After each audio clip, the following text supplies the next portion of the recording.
Welcome to Neosho Wildcat Baseball, live on KNEO.org.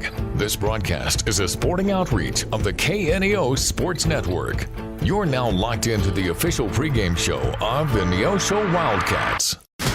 Now let's go to the game site for all the action.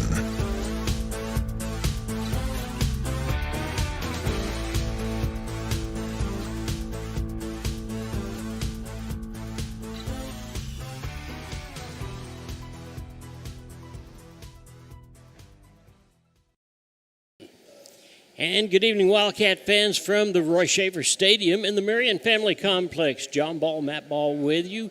We're getting ready for a baseball game between your Neosho Wildcats and the Tigers from Ozark. Matt, we've said it before, but it bears saying, if you don't know exactly who's in the COC, if you say they're a Tiger, you're probably at least 75% sure that that's what it's going to be. If not 80%.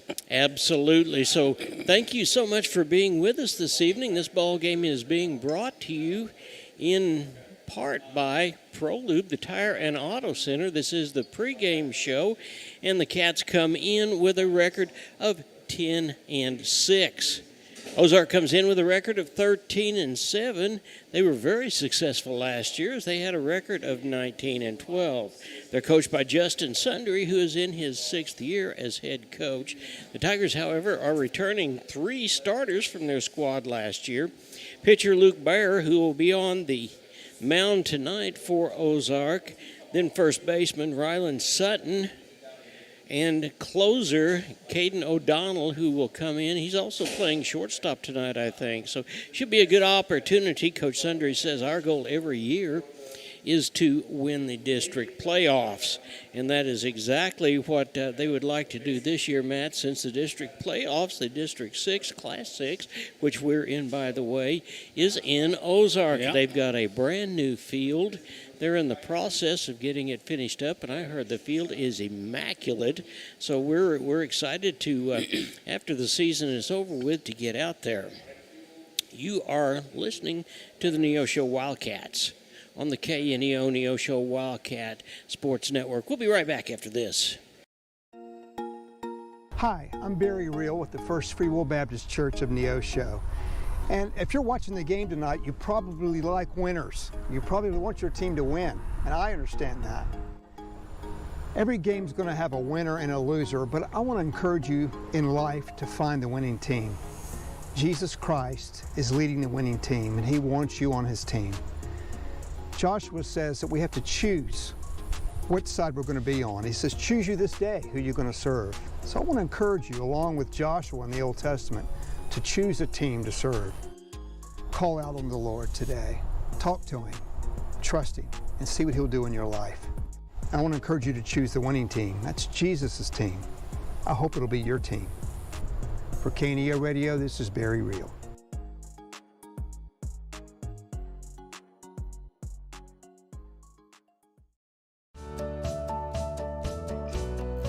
Hi, I'm Pastor Jeremy Bridges with the Canopy Church, and I want to give you some encouragement today. No matter how far you feel from God, right now, did you know he's never more than a prayer away? Psalm 145 says, "The Lord is near to all who call upon him."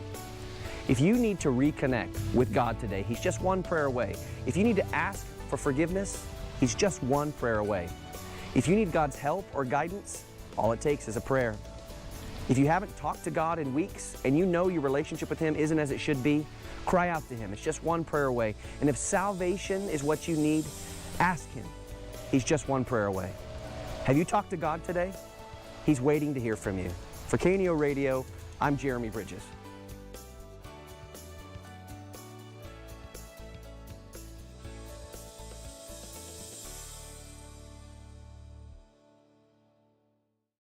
My name's Pastor James for the Neosho Church Nazarene. Just have a privilege here to share with you a word of encouragement today. You know, in the world in which we live, people are always making plans. We're trying to navigate through life, and sometimes life can be kind of complicated and rather layered as we're trying to figure out direction and trajectory and all of these things. But the Bible tells us to commit all of our plans to the Lord, to trust in the Lord with all our heart, to lean not on our own understanding, to acknowledge Him in all our ways, and He will make our path straight. I'm a firm believer that the Lord has incredible plans for our lives, and so many times we deviate from those because we get to chasing after all of these other things that are out there in the world. The Bible tells us that before we were even born, that the Lord had things that He wanted our lives to accomplish. And so I would just encourage all of you today, and I don't think it's by accident that you've stumbled across this video, and I would just encourage you to seek the Lord, to lean in and to find out what He has for your life, because I promise you that will be the best life that you could live. May the Lord bless you. Hope you have a wonderful day. And welcome back to Roy B. Shaver Stadium in the Marion Family Complex. Matt Ball, John Ball here with you. We are getting ready for the Wildcats to take on the Tigers from Ozark, who have a record of 13-7. Tigers are on a winning streak. They are won 6 out of the last 7. Unfortunately, that 7th one was to a team that we've talked a little bit about before, and that is the red-hot Joplin Eagles.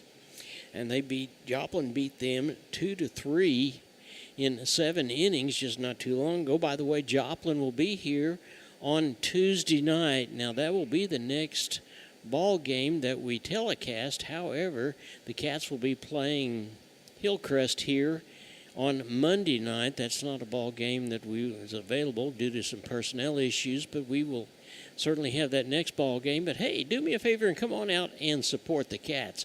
They are important in what they do, and they love, love, love to see their fans. Hey, and out here on the prairie, Matt, it's wind is always blowing, isn't it? Blowing hard, always. Yeah, right now the wind's out of the south at about 15 to 18 miles per hour. It is 78 degrees with these 4:30 start times. We've got fans that are rolling in all the way through.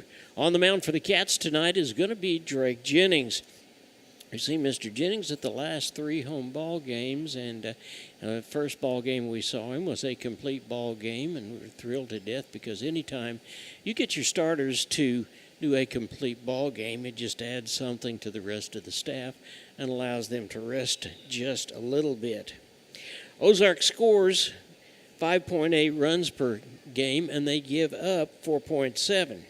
Cats come in with a 2-game losing streak, which is something pretty rare for our Cats. They got beat right here by Glendale the other night, and then they went to Kickapoo, and they got beat 1-9.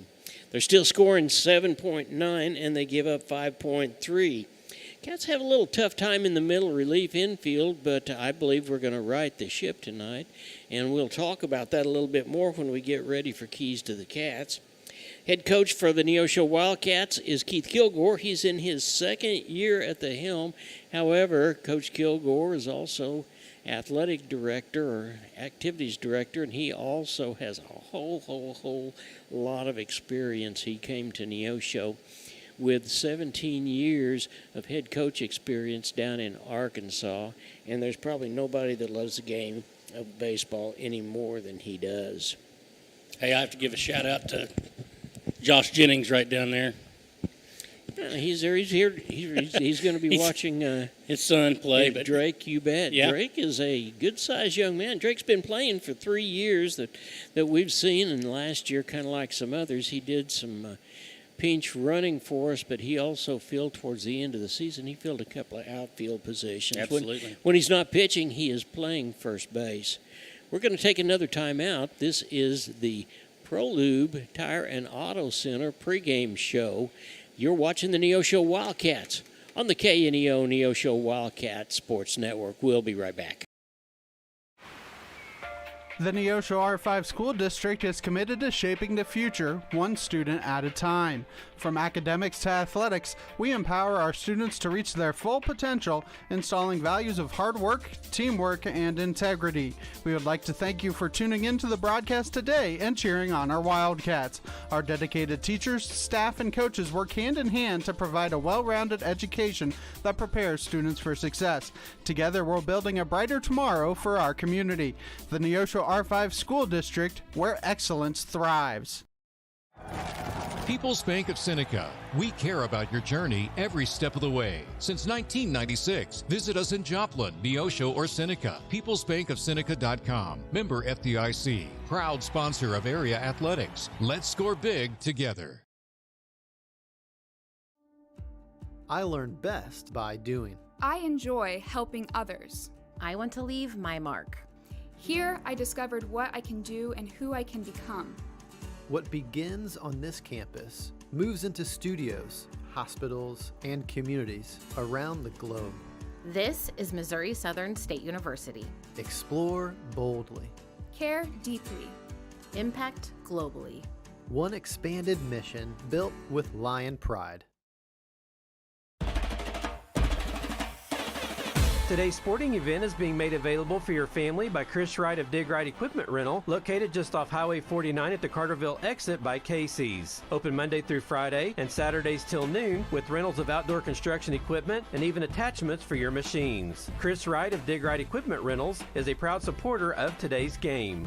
417-317-4995.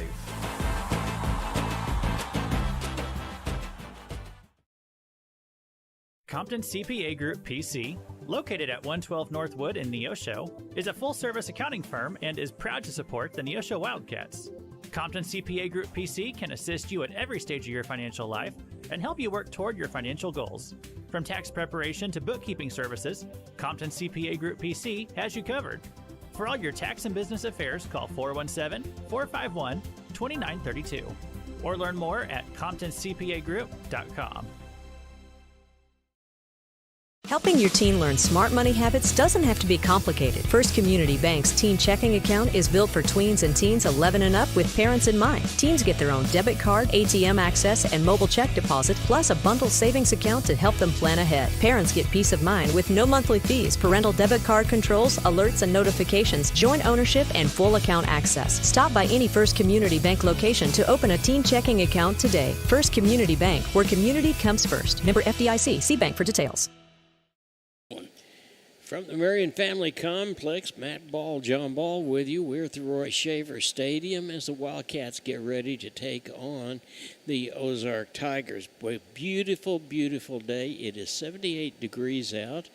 The wind is coming out of the south at 15 to 18 miles an hour, so there's still plenty of opportunity for you to get out here and enjoy these Wildcats. Two coaches that we've got tonight have very similar thoughts and ideas. Coach Sundry says that we've got to do the little things right, and we've certainly heard Coach Kilgore talk about that. In fact, he talks about defense more than anything else, doing every type of double play ball that you can possibly manage. So before any ball game gets started, our guys know where the ball's got to go and how it's got to get there early on. And then the other thing that Coach Kilgore says, that we've got to do a couple of things, Matt.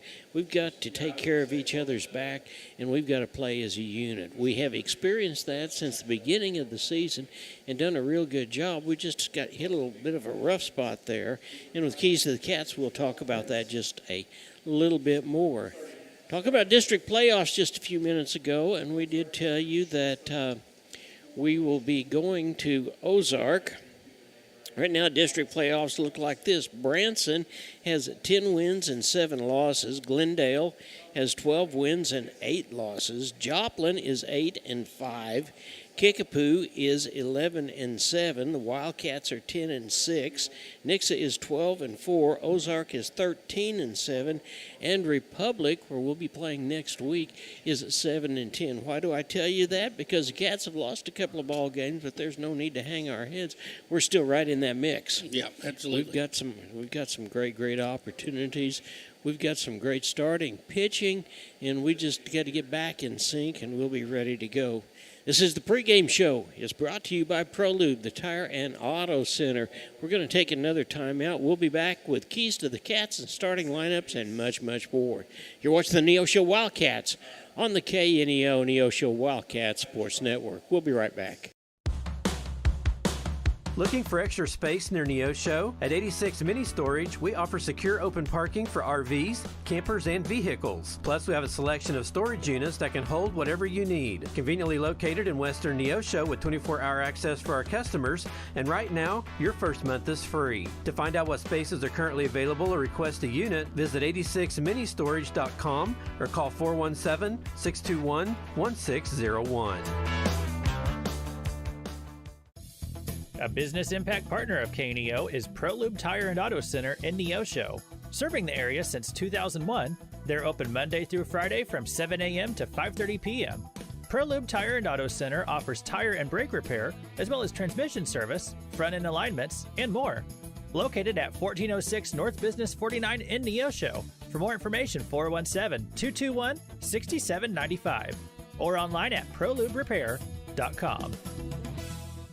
Southwest Missouri Bank in Neosho serves the Neosho area from 2 locations. They offer business banking services including checking and savings accounts, business loans, and electronic banking. Learn more online at smbonline.com. Southwest Missouri Bank, a proud sponsor of community broadcasting on KNEO, equal housing lender, member FDIC, where their slogan is Southwest Missouri Bank.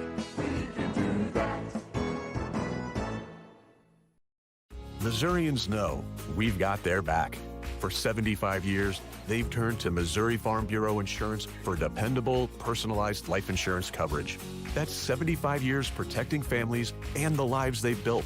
For small-town values and big-time protection, call Missouri Farm Bureau Insurance. We've got Missouri covered. I am Josh Dotson with Missouri Farm Bureau Insurance Services. If you're in Missouri, I'm for you.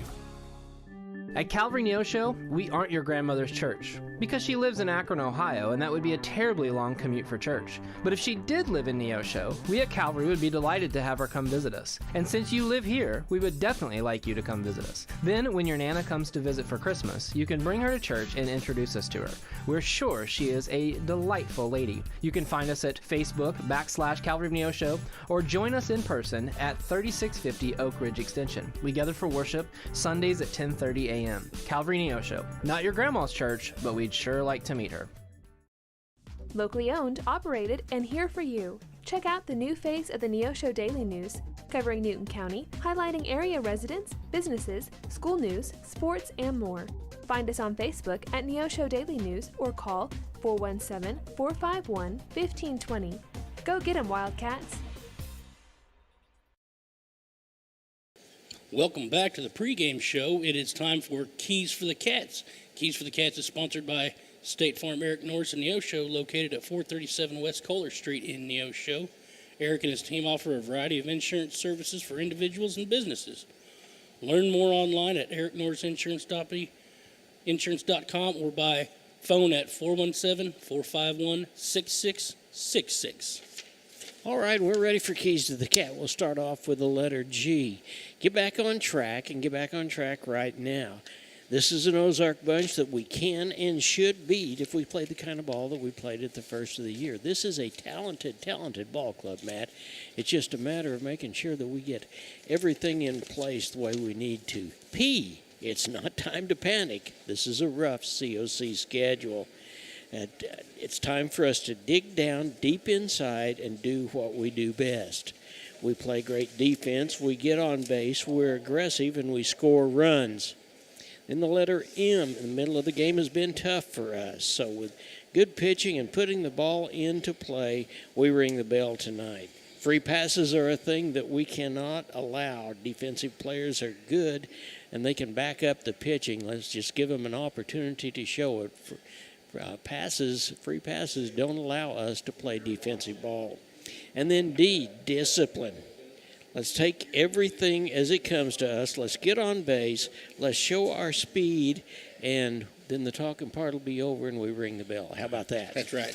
It's just a matter of doing the right things, guys. Doing the simple things, you know. That is exactly right. Hey, congratulations to the Lady Wildcats soccer team, they're having a very successful season. In fact, they are 7-3, and as we speak right now, they are in Ozark, getting ready to take on the group from Lady Ozark. So we're going to take one more time out. We'll come back with the starting lineups. We'll have the national anthem. We'll honor our country, and we'll get this ball game underway. You're watching the Wildcats on the KNEO Neosho Wildcat Sports Network. We'll be right back. Crowder College, your future, our focus. At Crowder College, we have 6 convenient locations in Southwest Missouri and online programs to fit your needs. Flexible scheduling provides a pathway to a career or the opportunity to transfer to a 4-year university in a variety of programs. Cheer for the Rough Riders at athletic events. Use the Missouri A+ Scholarship Program for free tuition and common fees. At Crowder College, your future is our focus. Apply today at crowder.edu. Every team knows that the two-point play can be a winning move. State Farm agent Eric Norris and his team are here to help you go for 2 by combining your home and auto insurance. It's a great call and saves you time and money. So go for the win and score big savings by combining your home and auto. It's just another way to help life go right. Call State Farm agent Eric Norris at 417-451-6666 for more information. And go Wildcats! And welcome back. We're about ready for the starting lineup. But before we do that, we've got a couple of our sponsors we certainly want to thank because they get on with us during baseball almost every year. The first one is Northwest Arkansas Naturals, who are at home at Arvest Ballpark on Tuesday, starting on the 21st through Sunday, the 26th. They face the Wichita Wind Surge. Ticket information is available at nwanaturals.com. A supporter of high school baseball on KNEO. That other supporter happens to be the Springfield Cardinals. They're at home on Tuesday, April 21st through Sunday, the 26th, as they face the Midland Rockhounds. Information for tickets is available by visiting SpringfieldCardinals.com, a supporter of KNEO. All right, here we go with the starting lineups, and starting lineups look something like this for the Ozark Tigers. Brady Julian wears number 4. He will be playing at shortstop. Rylan Sutton will be playing in right field. He wears number 13. 14 is Luke Bear. He will be pitching tonight. The designated hitter will be Dalton. He is number 15, Jared Dalton. There it is. Number 19, Stanley Bryce is the first baseman. In the 6th hole will be number 24, Caden O'Donnell, and he plays third base. In the 7th hole, it'll be number 21. That is Trey Burton, and he'll be playing left field. He's followed by Jeremiah Oates, who wears number 8 and is behind the plate. Anthony Cordell will be in right field. The flex is going to be Logan Kenton, and he plays second base. For your Neosho Wildcats, with a record of 10-6, Colton Harville will start things off. He wears number 8, and he plays at the left field, third base. My goodness, he doesn't play left field yet. He will. There's another Harville right next to him, wears number 3. Gage Harville plays shortstop. He'll be the number 2 hitter, followed by the 3-hole hitter, number 15, Tevin Beavers. The designated hitter will be Brody Crane. On the mound tonight for the Cats in the 5-hole is Drake Jennings. He'll be pitching. Number 32, Wyatt Woodard, will be playing in left field, and we may very well see him come in relief as well. Number 21, Cooper Charlton, will be playing out in right field behind the plate for the Cats. Number 19 is Aiden McCroy, and the number 9 hitter will be Logan Hearn. Jaden Fisher will be the flex, and he plays second base as well.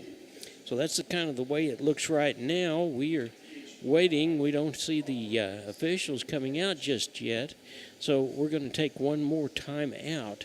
You're watching the Neosho Wildcats on the KNEO Neosho Wildcat Sports Network. Financial investments are very important, but so are the investments of time, patience, and encouragement our young athletes receive from their coaches, teachers, and mentors. Joe Ringstaff, your Neosho Edward Jones financial advisor, understands this. That's why Joe Ringstaff is a proud sponsor of the Neosho Wildcats on KNEO. For all your investment needs, call 417-451-7789 or stop by the office at 2502 Lusk Drive, Suite D in Neosho. Edward Jones, making sense of investing. Member SIPC. This is Pastor Barry Reel from the First Free Will Baptist Church of Neosho. Though our culture seems to be rejecting the idea of truth, we remain committed to obeying God's Word by speaking the truth in love. We would love to share God's truth and love with you. We're located at 960 Burr Crossing Road in Neosho, and we meet on Sunday mornings at 10:45 a.m. and then again on Sunday and Wednesday nights at 6 p.m. Find us on Facebook at First Free Will Baptist Neosho or call 918-413-5465. Well, thank you for being here, and here come the officials. We'll be ready to get this ball game underway from Roy Shaver Stadium at the Marion Family Complex where the wind continues to blow. Hey, the Cats have got a busy week next week. Hillcrest comes in on Monday, Joplin comes in on Tuesday, and then Thursday night the Cats go to Republic. Then the next Tuesday, Neosho will be playing here, and they'll be playing Carthage. Neosho goes to Willard on Thursday. Cats play McDonald County on Monday, May the 4th. Parkview will be here the next day on May the 5th. May the 7th will be Neosho and Webb City, and district playoffs start out. We want to thank some of our sponsors. We want to thank the Neosho School District, People's Bank of Seneca, Missouri Southern State University, Dig Right Equipment Rental, Compton CPA Group, First Community Bank, 86 Mini Storage, and then the Pro Lube Tire and Auto Center. We especially want to thank them because of what they do for us. They've been our pregame show sponsor for a long, long time, as well as Eric Norris, the State Farm agent. The PA announcer is announcing the starters for Ozark, and we'll have the Cats announced here in a minute. We'll stand up and get this ball game underway. We're going to take one more timeout, and we'll be right back. You're watching the Wildcats on the KNEO Neosho Wildcat Sports Network. Family Market, located at 201 North Neosho Boulevard, is your friendly hometown grocery store with delicious deli and the best selection of fresh meats and beautiful produce. Family Market can also take care of all your catering needs. Whether your upcoming event is big or small, Family Market can handle it all. Call 451-0057. That's 451-0057. Check out the Family Market Facebook page for weekly specials. Go Wildcats from Family Market of Neosho. Forbes asked, and the people answered. Missouri Farm Bureau Insurance is one of America's best insurance companies. Forbes recognizes what our customers have known for generations. We are committed to protecting families and the lives they've built. For auto, home, life, and business protection, call Missouri Farm Bureau Insurance. We've got Missouri covered. I am Josh Dotson with Missouri Farm Bureau Insurance Services. If you're in Missouri, I'm for you. And welcome back, and the PA announcer, Brock Franklin, who is also an assistant basketball coach and an assistant football coach, is the PA announcer, and he's announcing your Neosho Wildcats. We will remind you that by MSHA rules, a pitcher can only pitch in one ball game 110 pitches, so we'll be keeping track of that. It backs back down a little bit for freshmen and sophomores, and then there's some days rest in between, but we'll talk about that as the game goes along. John Ball, Matt Ball with you. We are excited to get this ball game underway. We're going to stand up now, and we are going to honor our country with the national anthem.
All right, and we'll be ready to get this ball game underway here in just a minute.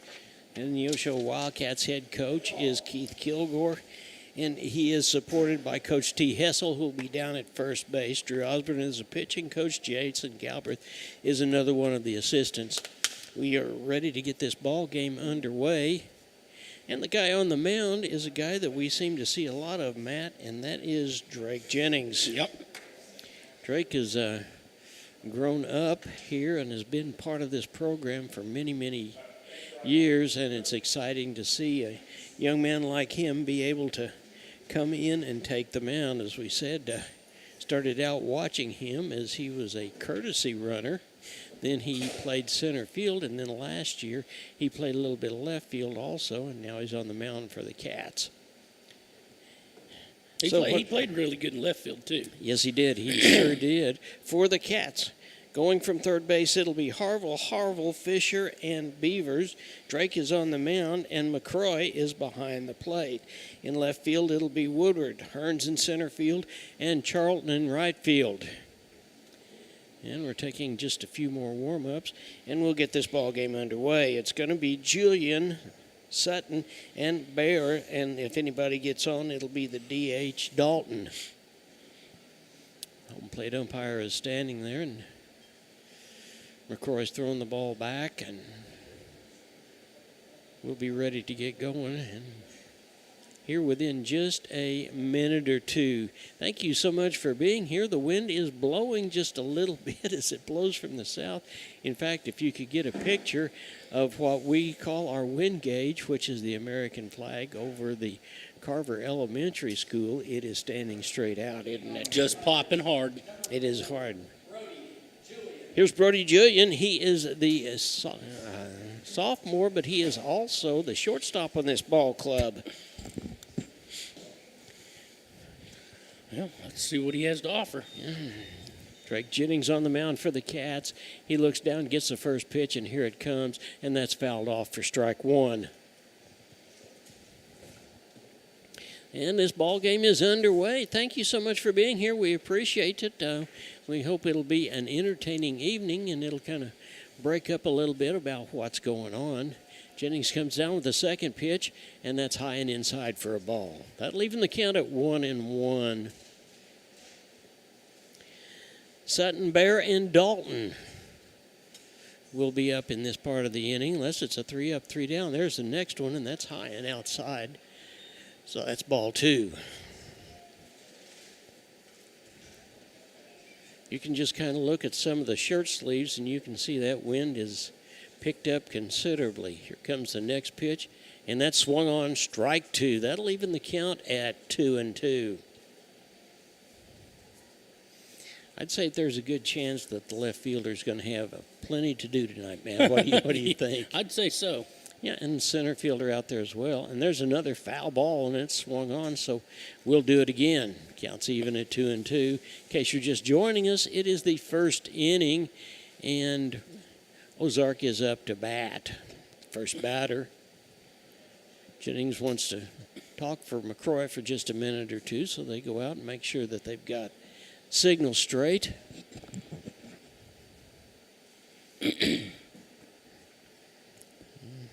Looks down. Here comes the next pitch. And that swung on. Got him.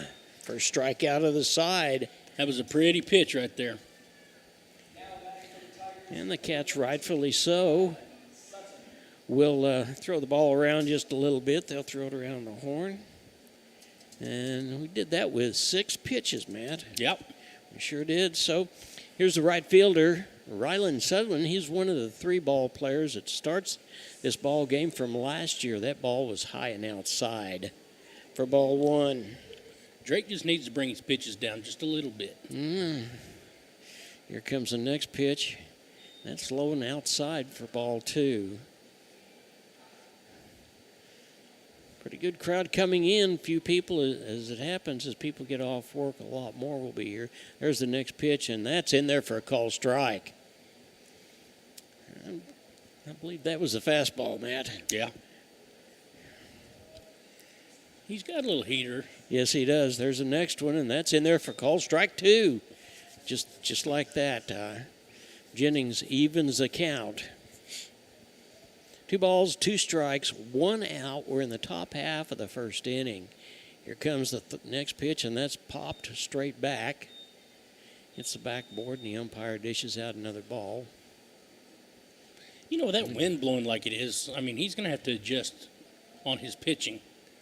I'm sure it's blowing through there, hard enough. Yeah, it really is. Here comes the next pitch underway. Swung on, got him. Strike 3. Nice. So Jennings starts out with a couple of Ks for the Cats. Here's Luke Bear. He is the pitcher of record tonight. He is the senior on the ball club. Now Jennings has struck out 2. He's used 10 pitches to do it with. Here's the first pitch, and that's low for a ball. Bear is the pitcher of record for Ozark, so I'm sure he wants to do everything he can to help his own cause, and that's swung on. Gage has got it. It's up and over to Beaver for 5th out, and the Cats retired the side just exactly like that, 6-3. 3 up and 3 down. We're coming up with the bottom half of the first inning for the Cats to be able to play. You're watching the Wildcats on the KNEO Neosho Wildcat Sports Network. We'll be Hi, I'm Sam O'Neill with Affordable Propane of Neosho. From setting tanks to refilling them, we offer a full spectrum of service to meet your every need. We serve Neosho and surrounding areas, and we are committed to giving you better service at better prices.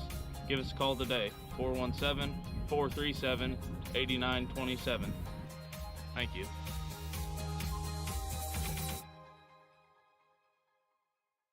Want to know what your home is worth? Stop by to get a free competitive market analysis with Show Me Real Estate of Neosho. They're proud to serve the Neosho area and will stay with you every step of the way, whether you're buying or selling. A family-owned business for over 25 years, Show Me Real Estate of Neosho. 417-451-1700 or by email at gkitchen.showmerealestate@gmail.com. Home of the Happy Campers. And welcome back. We're ready for the Cats to come up and rattle the bats. We're going to start things off with Harville Beavers and Crane. Ozark is coached by Justin Sundry, Doug Lohman, Jordan Gentry, and Jacob Gideon. And we'll be ready to go. We'll set it for you for Ozark, going from third base, O'Donnell, Julian, Kensington, and Bryce. On the mound is Bear, and behind the plate is Jeremiah Oates. And the outfield is Burton in left field, Cordell in center field, and Sutton over in right field. Baird has a different kind of windup. Yeah, he does. You'll see that if I know you're reading paper, but he cocks back, and that's something we're going to have to be looking at. Yeah, and will. To watch from where he releases. Well, here's the man that has earned the number 1 spot with his bat, and that is Harville. We've seen him have multi-hit ball games so far this year. There's the first pitch, and it's right up the middle, and that's going to be a base hit. That's exactly why he bats the way he does. And it was a first pitch swing. I like that. I really do. You bet. Here's Gage Harville. He'll bat from the left-hand side. He plays shortstop for the Cats. So we got 1 pitch and a runner on first base. Cats need to get going fast and not look back. And there's a ball. No, it's strike. Caught the outside corner. Strike 1.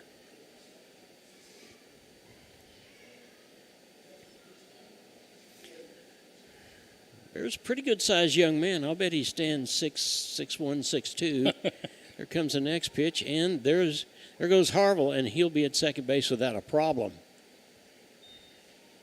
Yeah, that's what we do. That's what the Cats do right there. That is exactly what the Cats do. And that was a bunt that was pulled back, so that'll even the count at 1-1.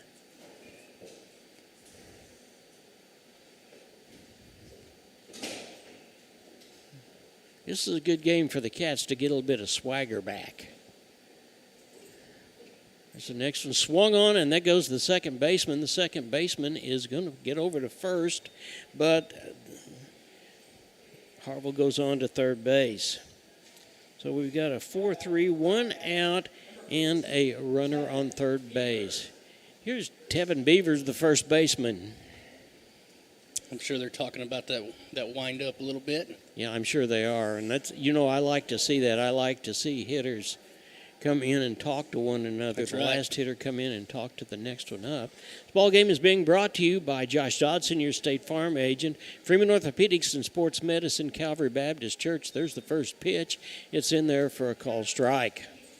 Caught the outside corner with that one. Harville over on third base. And there's a no pitch. Those Beavers have stepped out of the box. Harville gets an opportunity. If Oates is not on his game and one gets past him, the Cats will have a score. Comes the next pitch. It hit him. Yeah, that's right. He does have just a little bit of a, I don't want to call it glitch because that sounds bad, but he throws the ball well. He's got like a catch. Yeah, a little. Like there you go. A little. It does. Oates, the catcher, goes back out. Here's Brody Crane, the DH. Runners on first and third, and there is one out. And the throw's back over to first base, but Beaver's back in plenty of time.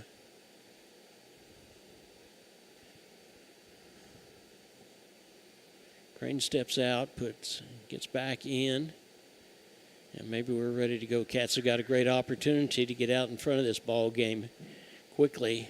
And there's a throw back to first base again, and the base umpire says he's safe. That one was a little bit close. Bear's got a pretty good move to second base, doesn't he? Yeah, he's got a pretty quick arm there. Yeah. Maybe this will be then. Oh. Yeah, he bluffed over to the third base. Being a senior pitcher like that, I'm sure he has got a lot of tricks up his sleeve. Here comes the first pitch, and that's in there for call strike one. Caught the outside corner. So maybe we got some of that out of the way, but the Cats are doing a good job of doing exactly what they need to do, which is disrupt the pitcher.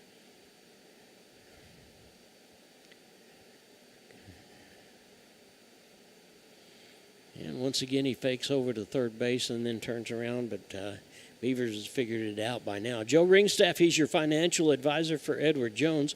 Free Will Baptist Church, Family Market, Affordable Propane. Here comes the next pitch, and that is low. And Oates did a good job that time of keeping the ball right in front of him. That'll leave the count at 1-1 on Brody Crane. He stands in there ready. Comes the next pitch from Barr. That's swung on. And we've got run's going to score, and that is exactly right. And Beavers is going to go all the way to third base. Yep. So nice job of base running by the Cats that time. Beavers just kind of played foul just a little bit as he was going to second. The catcher came up with the ball, threw it past the shortstop, and Harville scored, and Beavers is on third base. So the Cats are up 1-0. And that ball is outside. That'll even the count at 2-2. So the Cats went from having runners on first and third to third with a run in. Crane steps in. He looks at the pitcher. Here comes the next pitch, and that is fouled. And that'll be back out here into the, I said it's going to be back out in the soccer field. I don't know whether it will or not. That's what we'll just call the little cattle pasture over there. It's all grown up right over there. Yeah, that's exactly right. 2-2 is the count on Crane. And he jumps out and hits one to right field. And Beavers is going to tag up. And he's going to be caught out. Got him. So nice throw from the right fielder that time. But the Cats do pick up one. At the end of one inning, the score is Neosho 1 and Ozark 0. We'll be right back after this. Today's Wildcat game is brought to you by Edgewood Bowling Center of Neosho, Missouri. Located at 2811 Gardner Edgewood Drive, they now have new synthetic lanes for adult and children bowling leagues and a smoke-free environment. They also have a certified pro shop and hosting for private parties. They offer Cosmic Glow Bowling on Fridays and Saturdays after 8 p.m. To learn more about Edgewood Bowling Center and their leagues for adults and children, the phone number is 417-451-4505. Another lovely day at the office until this happens. And this. And this. You could always try this, or this, or this. But why not call Toner Connection? Forget the mess, forget the stress, simply call the best. For sales, service, and supplies, call Toner Connection, 782-8444. Well, the Cats are up 1-0 by doing what they do best, which is get on base and are very aggressive. That brought one run around. Brody Crane hit a ball into shallow right field, but I tell you, the arm that Sutton displayed, I mean, the catcher had the ball, and Beavers had about 2 more steps, and he was standing there waiting on him. So the side was retired, but the Cats came up with their first run. Also, Show Me Family Realty, Edgewood Bowl, Toner Connections, Free Market Physicians Healthcare, Tally Tire, Law Office of Wood and Peterson, Newmac, and Sports Locker are bringing you the ball game. Here's the designated hitter, Jared Dalton. He stands in from the right-hand side. Cats had a 3-up, 3-down in the first inning, 2 of them being strikeouts by Drake Jennings, and there's the first pitch, and it's low for ball 1. 11 pitches thrown by Bear that time. There's the next one, and that's low 2 for ball 2.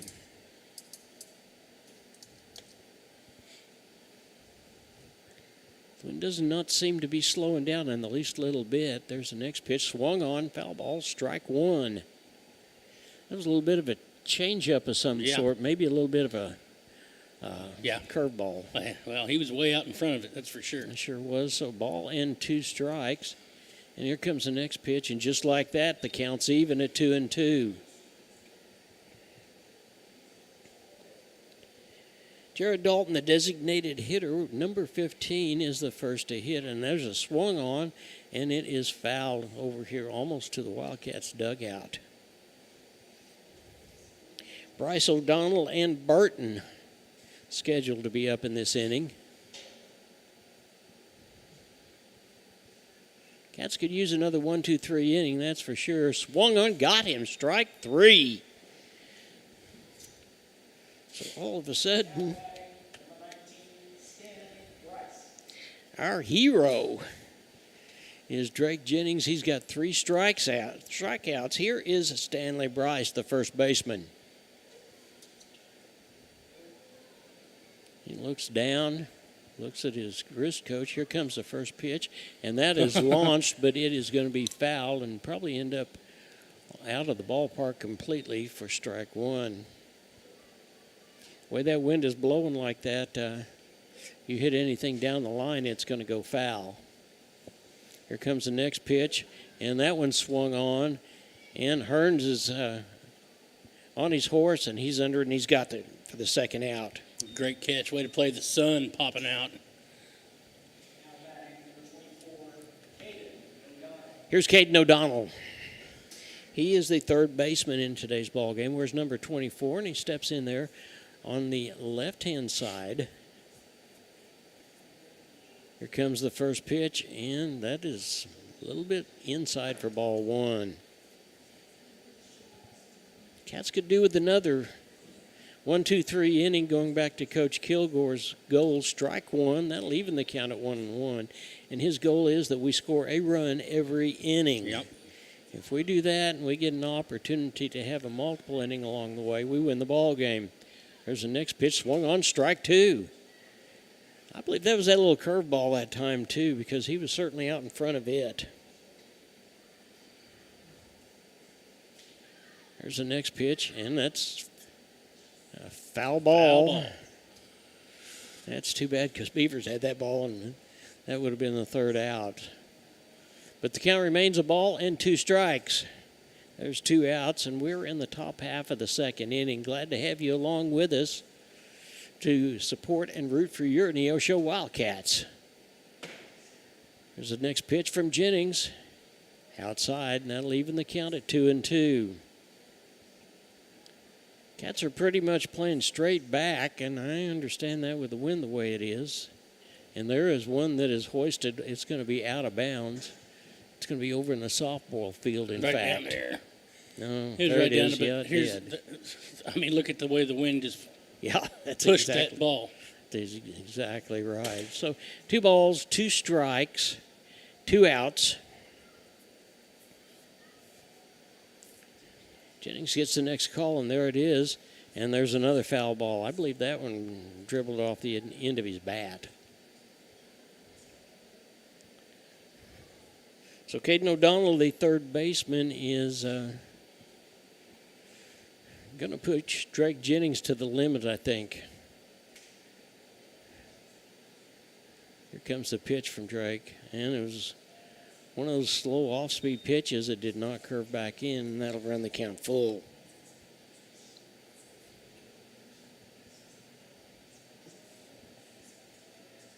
And there's the next pitch, and that is popped, and it's going to be out of bounds as well. So that is the 6th pitch in this bat.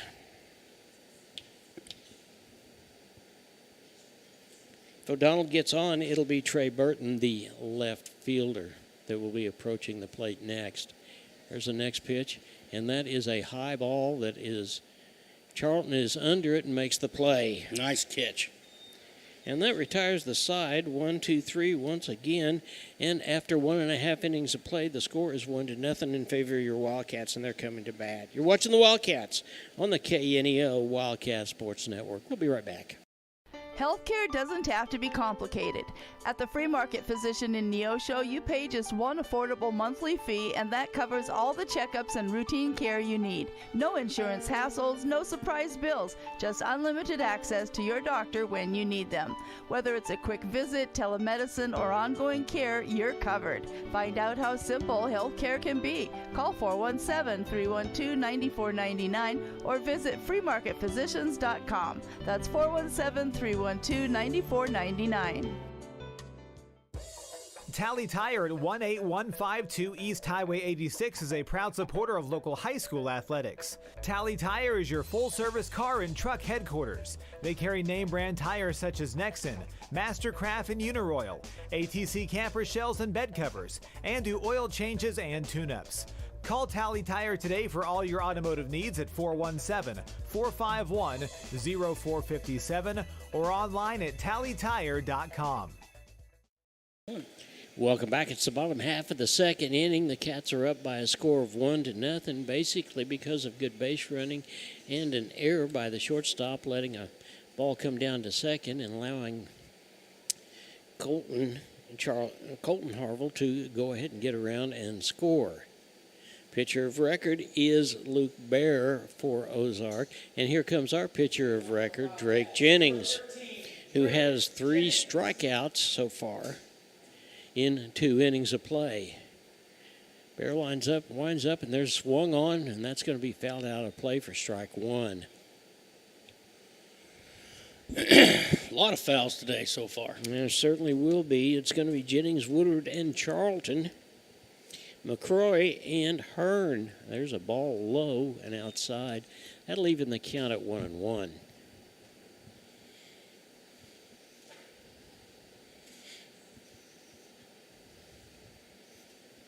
There's another ball low and inside for ball 2. Nothing would suit the Cats any better than to get on base. And there's a third pitch, and that is swung on, and that should be a can of corn. Second baseman is calling for it, and he's got it. So the first out, retiring the Cats, is a fly ball. Here is Wyatt Jennings, and he'll step in and bat left-handed. Woodward will be stepping in, and he will be batting. I said Jennings, that's not right. It's Woodward. There's the first pitch. And that is swung on, and that's going to be fouled out of play for strike 1.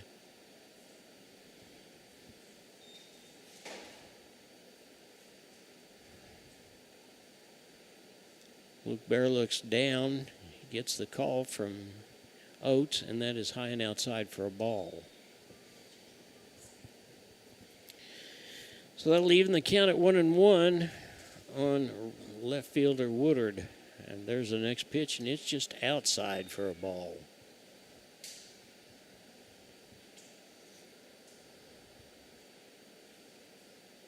Bear takes a big deep breath. Here comes the next pitch, and that's outside for ball 2.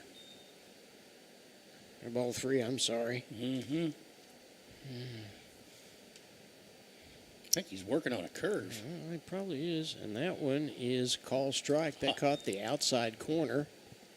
So the count is full to the Wildcats left fielder Woodard. Comes the next one. It is swung on, goes to the first baseman. The first baseman is going to try to get it over, and he does. Gets it over to Bear for the out. So 3-1, and there's the second out. Number 21, Cooper Charlton. Here's Cooper Charlton, the right fielder. Cooper displays a lot of speed. We've seen him get multi-base hits out of just singles, and there's a line shot that is going to come into the right fielder. Right fielder looked like he was going to try to throw it to first base, but was not going to get there. So Charlton's on with the single. And here comes the catcher, McCroy. Number 19, Aiden McCrory. McCroy earns, and then it is the top of the batting order for the Cats.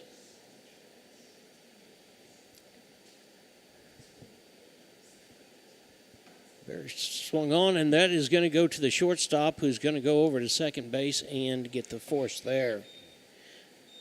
So the side is retired, but there was one hit. And at the end of 2 innings, the score is Neosho Wildcats 1, Ozark 0. We'll be right back.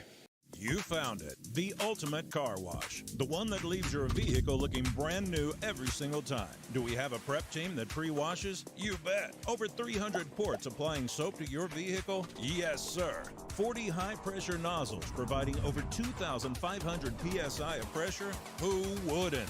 Buff and dry features that dry your car along with combined 100 horsepower blowers? Try 150. Be careful, we might just blow you away. The law offices of Wood & Peterson is sponsoring this portion of Neosho Wildcat Athletics, located at 217 South Lafayette, Neosho, and 431 Virginia Avenue in Joplin. They serve Southwest Missouri with personal claim representation. For more information, the phone number is 417-451-4141 or online at neoshoattorney.com. The law offices of Wood & Peterson are proud supporters of the Neosho Wildcats. And welcome back to the Roy Shaver Stadium in the Marion Family Complex. Wildcats have got a score of 1-0 over the Ozark Tigers. It's the top half of the third inning. Drake Jennings on the mound for the Wildcats, and he's got 2 strikeouts so far, and then ended last inning with a couple of fly balls. So we are ready to start, and it will be Burton, Oakes, and Cordell. Then it'll be the top of the batting order. These 2 pitchers are not wasting just a whole lot of pitches, I tell you. This ball game has been going on for less than 30 minutes, and we are already the top half of the third inning. Here's Trey Burton, the left fielder.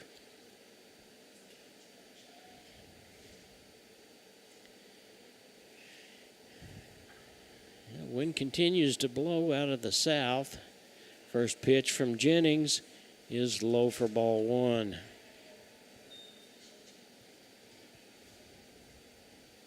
This may be a matter of who blinks first, Matt. We'll have to see. There's the next one, and that is a fly ball. And we've got 3 people calling for it, but it looks like Jaden Fisher is under it, and he's got the play.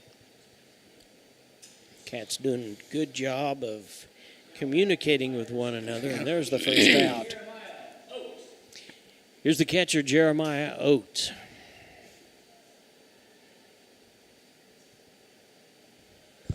He steps in from the right-hand side, and here's the first pitch from Jennings, and a little bit inside for ball 1.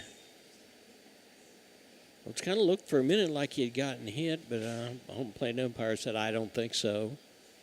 The next pitch from Jennings, and that swung on, and that'll even the count at 1-1. Charlton playing a little bit farther towards center field with the wind blowing like this. I would kind of expect that. There's the next one, and that is fouled off for strike 2. I believe it swung at a ball that time. It looked like a low pitch. It was. So the count is a ball and 2 strikes. Here comes the next pitch from Jennings, and it was called strike 3. He got him. He sure did. You know, Oates wanted to say that was on the inside, but home plate umpire said, yeah, it was the inside corner, and there's 2 outs. Here's the center fielder, Anthony Cordell. Be the top of the batting order for Ozark. If he gets on, there's the first pitch. That did hit him. So oh, my. The first base runner in 3 innings is Cordell, and it's by a hit pitch. After the ball game, we played with them last year, by the way, and they beat us 7-3 last year. That was just a ball game where we lost because of all the free passes. And I'm sure Neosho remembers that, and we've got a little bit of a chip on our shoulders. There's the first pitch, and it is high for a ball. McCrory jumped out there and grabbed that ball and looked like he was cocked and ready to fire down to first base. Needs to be. 2 outs. Top of the third, and there goes the runner. And he slides in safe. Nice throw that time, and a nice tag, too. Yeah. So Cordell gets a stolen base.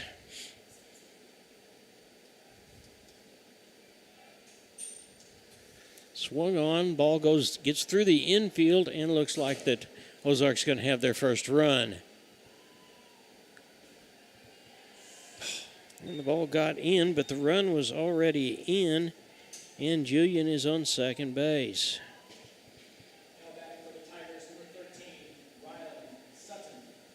Here's Ryland Sutton, the right fielder. He's the one that showed us the arm in that first inning. Tie score now 1-1. Here comes the first pitch from Drake. Outside for a ball. Looked like there might have been a little bit of miscommunication that time because it looked like the 2 Harvilles were looking at each other and the ball got through the middle. There's that curved ball that did not curve in for ball 2. You know, it's going to be who makes those kind of mistakes the less who wins this game. Absolutely. Drake Jennings on the mound, takes a deep breath. Here comes a pitch, and that is fouled off back. It's going to be in the softball field. Well, you can hear it hit the top of this building, so the wind caught it as well. That'll run the count to a ball and 2 strikes. There's 2 outs. We're in the top half of the 3rd inning, and the runner continues to go on, and nice play. Got him, yes, sir. Great play by Beavers that time, and Jennings gets over in order to make the play and keep another run from scoring. So we'll score that 3-1, and after 2.5 innings of play, the score is 1-1. You're watching the Wildcats on KNEO and Neosho Wildcat Sports Network. We'll be right back after this. A proud supporter of local high school athletics is Numac Electric. Serving Newton and McDonald County, they provide power for area homes and businesses and want to wish all the athletes much success throughout the season. For online bill pay and account information, the website is numac.com or 417-451-1515. Numac Electric, proudly serving Newton and McDonald County, where their slogan is your touchstone energy partner.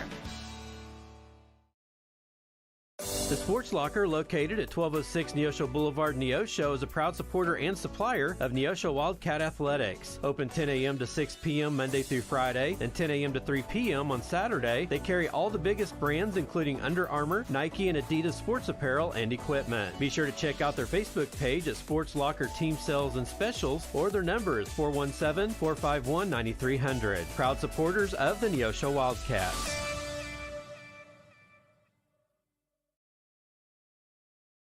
And welcome back. We're ready for the Cats to start up. It'll be Hearn, the number 9 hitter, and then it'll be the top of the batting order for the Cats.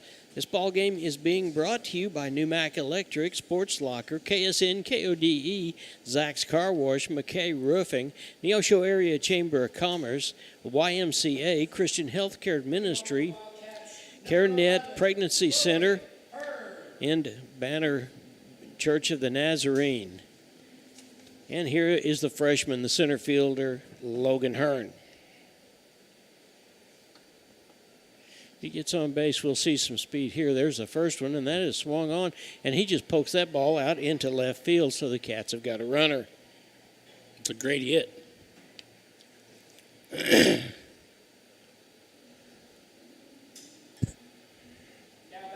And here is Colton Harville. Harville got on base. He got a hit right up the middle, and he stole second base, went around to third, and when the ball was thrown down to second base, he scored when it got past the shortstop. He steps in, Bear looks over, and here comes the pitch, and it's outside for a ball.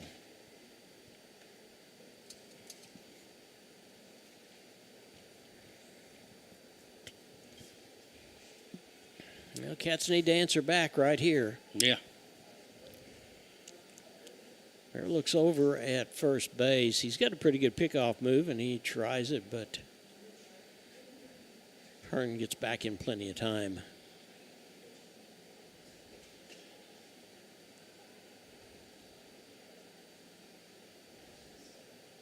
Here comes the next pitch, and it is...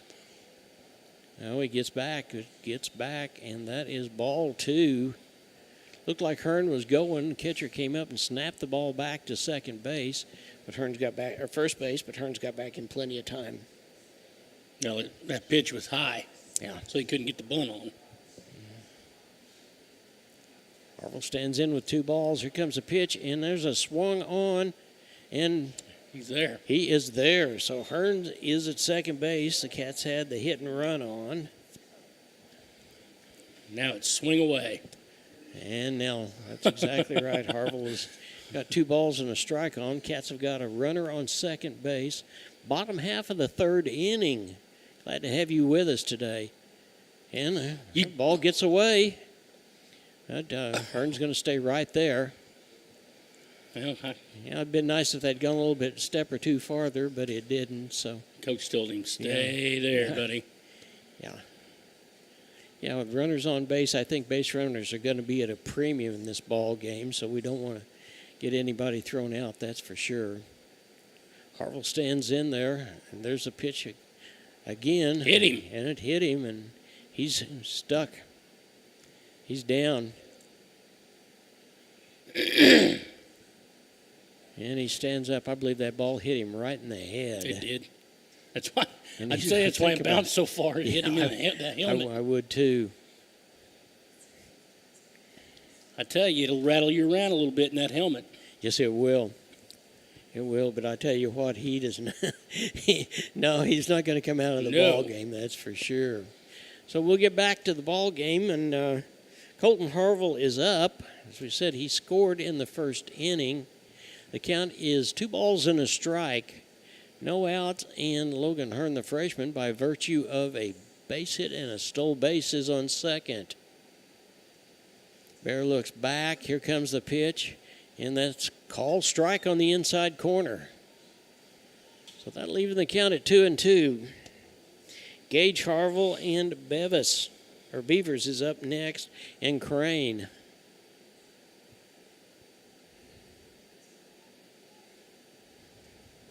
Comes the pitch from Bear, and that one is inside. Well, that'll run the count full. They're trying to shake down Hearn. Yeah, they are. And that's probably understandable. They look over there and they see this is a freshman that's playing in this ball game. Maybe we can play to his weakness. Here comes the next pitch. And Harville is called out on strikes. He sure thought he was going to first base. So there's the first out, and here is Gage Harville. He grounded from second to first base his last time up. The Cats have got to get that runner over.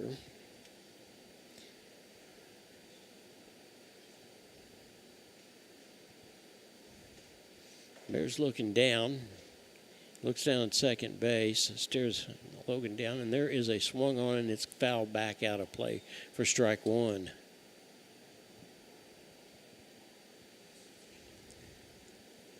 And with all that extracurricular running around so far and throwing the ball to first and second base, Bear has only thrown 7 pitches in this inning. Yeah.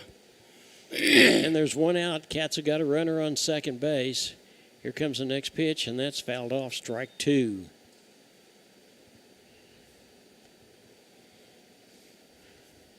Brody Crane, the DH, will be up next. He just reached out and touched the ball, and it went to right field the last time up, and it was close enough for Sutton to make the play, throw it home. Look over, here comes the pitch, and he got him, strike 3. Well, there's the second strikeout of this inning, and actually that is the second strikeout.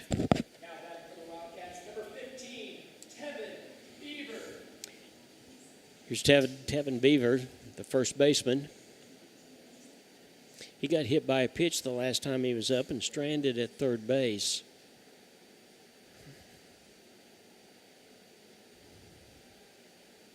Bear looks over at second base, and they turn around and they try to throw it, and they're calling. I believe they're going to call a balk, so he gets third base.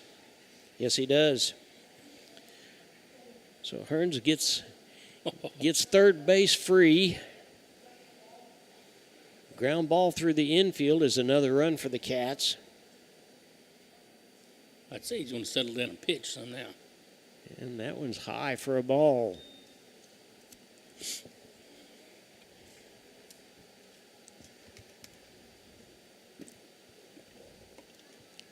Bear looks down now as he's just paying attention to the batter and gets that one on the outside corner for strike 1.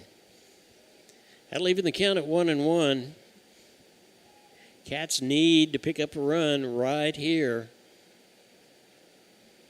Great opportunity. Runner on third base, and that's swung on. Strike 2.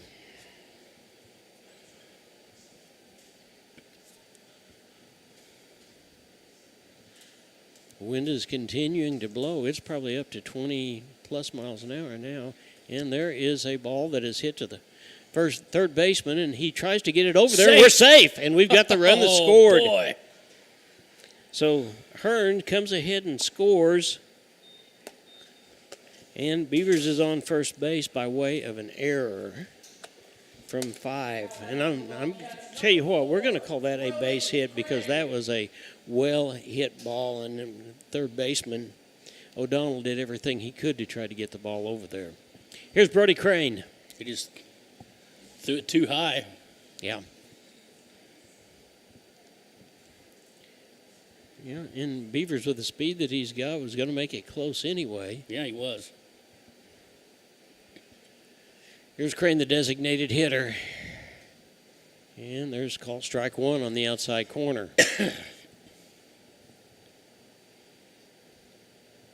So the Cats have picked up 1, but another one would be really nice.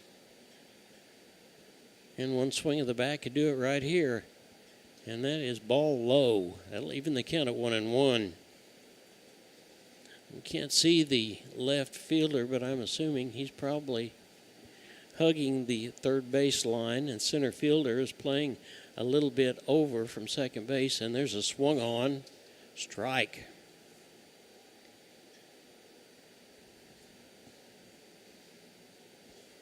Brody needs to get a hit. Ball and 2 strikes from Bear. Here comes a hit, and then and he's there, and he is safe. Yes, nice job by Beavers that time. It was a good throw, and it was a good tag, but Beavers just had the speed. That was by millimeters. Yes, it was. It certainly was. So Crane, 2 balls, 2 strikes, 2 outs, a runner on second. And he struck out. So the side is retired with actually 3 strikeouts, but there was a hit and a runner was stranded on second base. The Cats pick up 1.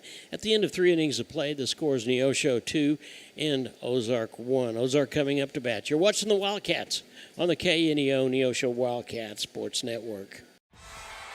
The Roper Kia 4-State Sports Report will provide up-to-the-minute scores and highlights from around the 4 states.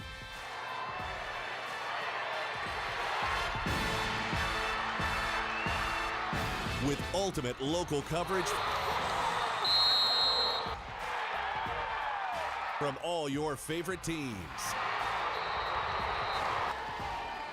The Roper Kia 4-State Sports Report, weeknights at 6 and 10 p.m. Today's event is being supported by Banner Church of the Nazarene, located at 597 North Fork Road between Anderson and Goodman.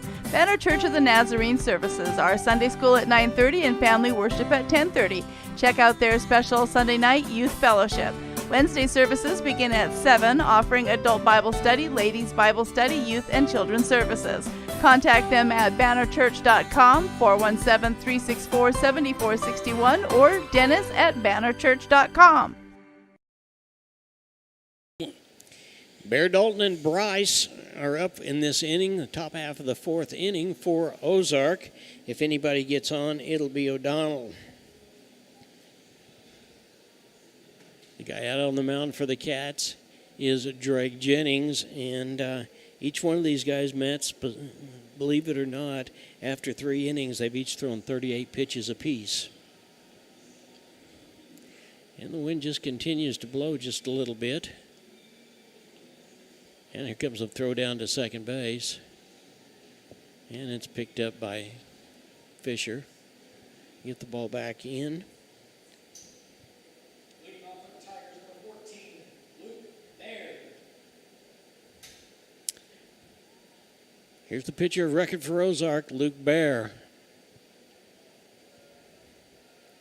Comes the first pitch, and it is popped foul, and it's out of play.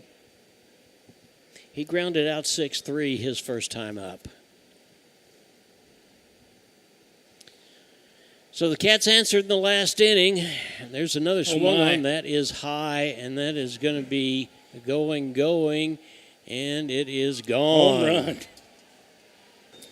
So Luke Bear helps himself with a home run. And the ball game is now tied 2-2. Excuse me, 3-2. Yeah, it's 3-2. No, 2-2. I want to make it 2-2. You bet. Yeah. It is 2-2. Yeah. Okay, here's Jared Dalton. He's the designated hitter. That ball, you could just tell from the time it got off the bat, it was gone. He yacked it. And he hit it and got up in the wind, and the wind carried it on. Here comes the first pitch. And that's a ball that's low from Jennings. Pitch number 2, and that one's low too. Dalton struck out his last time up. There's no doubt about it. That was a well-hit ball that time. Yeah, there's a swung on, and Harville is going to pick it up, and he says we're not going to worry about whose ball that is. That's Colton right. just stepped right in front of Gage and Great picked it throw, up. too. So 5-3, and there is one out.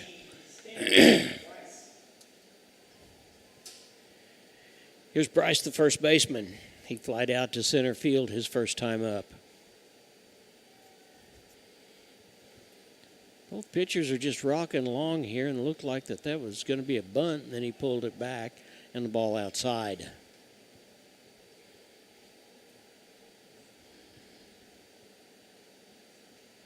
This ball game there's a swung on, and he got around on it and went into the Wildcats dugout for a foul ball, strike one. And at high speed.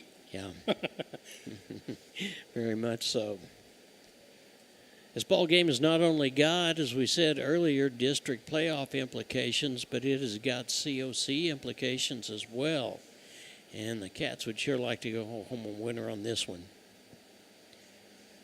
Jennings comes in with the next pitch, and that is swung on, and it is going to be fouled out of play. But it was quite an effort that time by Beavers. In fact, he slid into the dugout almost over there. I think their first base coach is going over there telling him not to be catching that. Yeah, don't try to catch that ball. And that's what happened. I don't know if he would have got the out, but somebody in the dugout caught that ball. A ball and 2 strikes, and there's the next pitch, and that's swung on, and that is going to be a foul ball. That ball was rifled into left field, but I believe the wind picked it up just a little bit. So we'll come back and do it again. One score in the top half of the 4th inning, and that was a towering home run by Luke Bear, the pitcher. Bryce's next pitch.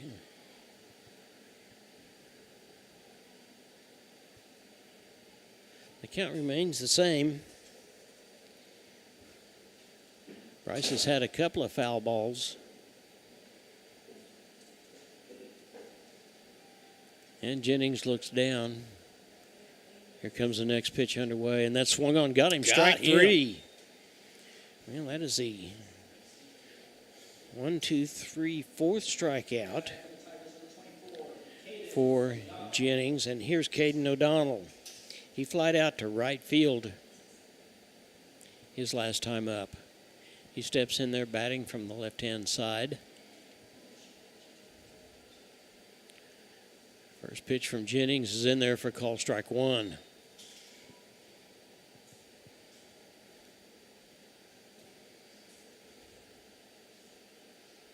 There's the next pitch, and that is swung on, and it's going to be high and out of play for strike 2. In case you're just joining us, it is the top half of the 4th inning, and the score is at 2-2. We're knotted up. 2 outs, nobody on base for Ozark. And that pitch a little high and inside for ball 1. Charlton is playing just about mid-field in right field. And Hearns is playing almost directly behind second base.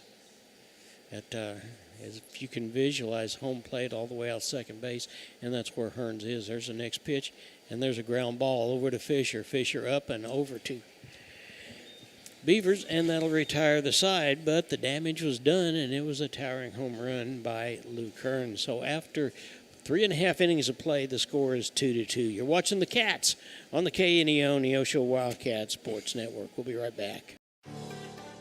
The Neosho Area Chamber of Commerce invites you to download the new Experience Neosho app, available for free on the Apple and Google Play Store. Your guide to eat, shop, play, and stay in Neosho, and your direct link to KNEO Wildcat Sports. Download the app, register to win weekly prizes, and listen to your favorite Wildcat sports. Good luck, Wildcats. We can't wait to hear you ring that bell. McKay Quality Roofing is a proud supporter of KNEO Radio and the Neosho Wildcat Sports Network. They're located in their offices at 811 South Neosho Boulevard. They specialize in roof removal and replacement of residential and commercial properties. In order to serve you better, they have offices in Neosho, Cassville, and Grove, Oklahoma. Call McKay Quality Roofing at 417-455-3326 for a free quote, or go online at McKayQualityRoofing.com for more information. Go Cats! Bottom half of the 4th inning, and the first batter for the Cats is going to be Drake Jennings, the pitcher. And I'm sure, Matt, he'd like to do a little tit for tat right here, wouldn't he? That would be neat. Yes, it would. And after Bear hit that one out last inning, Jennings is probably going to be looking for a pitch that he can certainly get on base. Jennings, Woodward, and Charlton, the 5, 6, and 7 hitters. McCroy, Hearn, and it's a top of the batting order. Jennings steps in, waves that bat high. Bear looks him over. Here comes a pitch, and it's called strike one.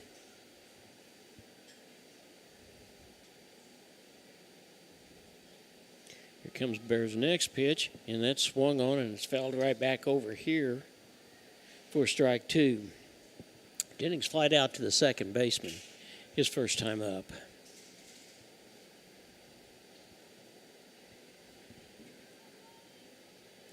Third pitch, and that is called strike.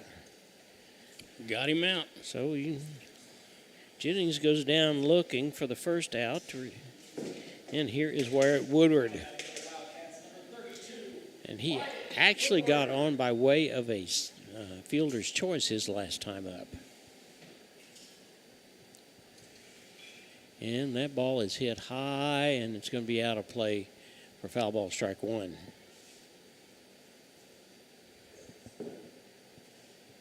Be a JV ball game after this one. There's plenty of time to get out here and really enjoy some good baseball. So come on out and watch your Cats and cheer them on. There's the next pitch that's outside for a ball. Jeremiah Oates behind the plate for Ozark. There's the next pitch, and that is going to be to the first baseman. The first baseman picks it up, and he gets it over to Bear and steps on it for the second out. So the second out goes like this, 3-1, and there's two outs. Here's Charlton. He had a base hit his last time up.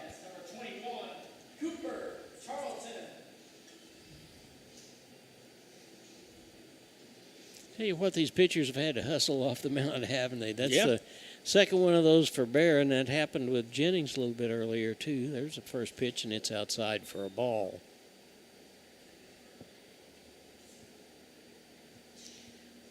Julian, his shortstop, is playing almost back on what we'd call the grass, but it's a turf, so we'll just call it the green turf. And that was a call, strike one on the outside corner.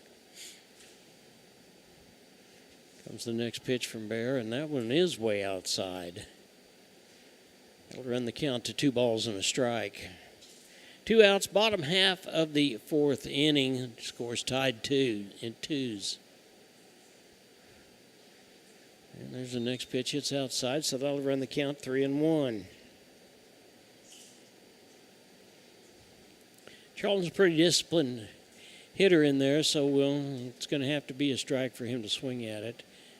And that's called strike.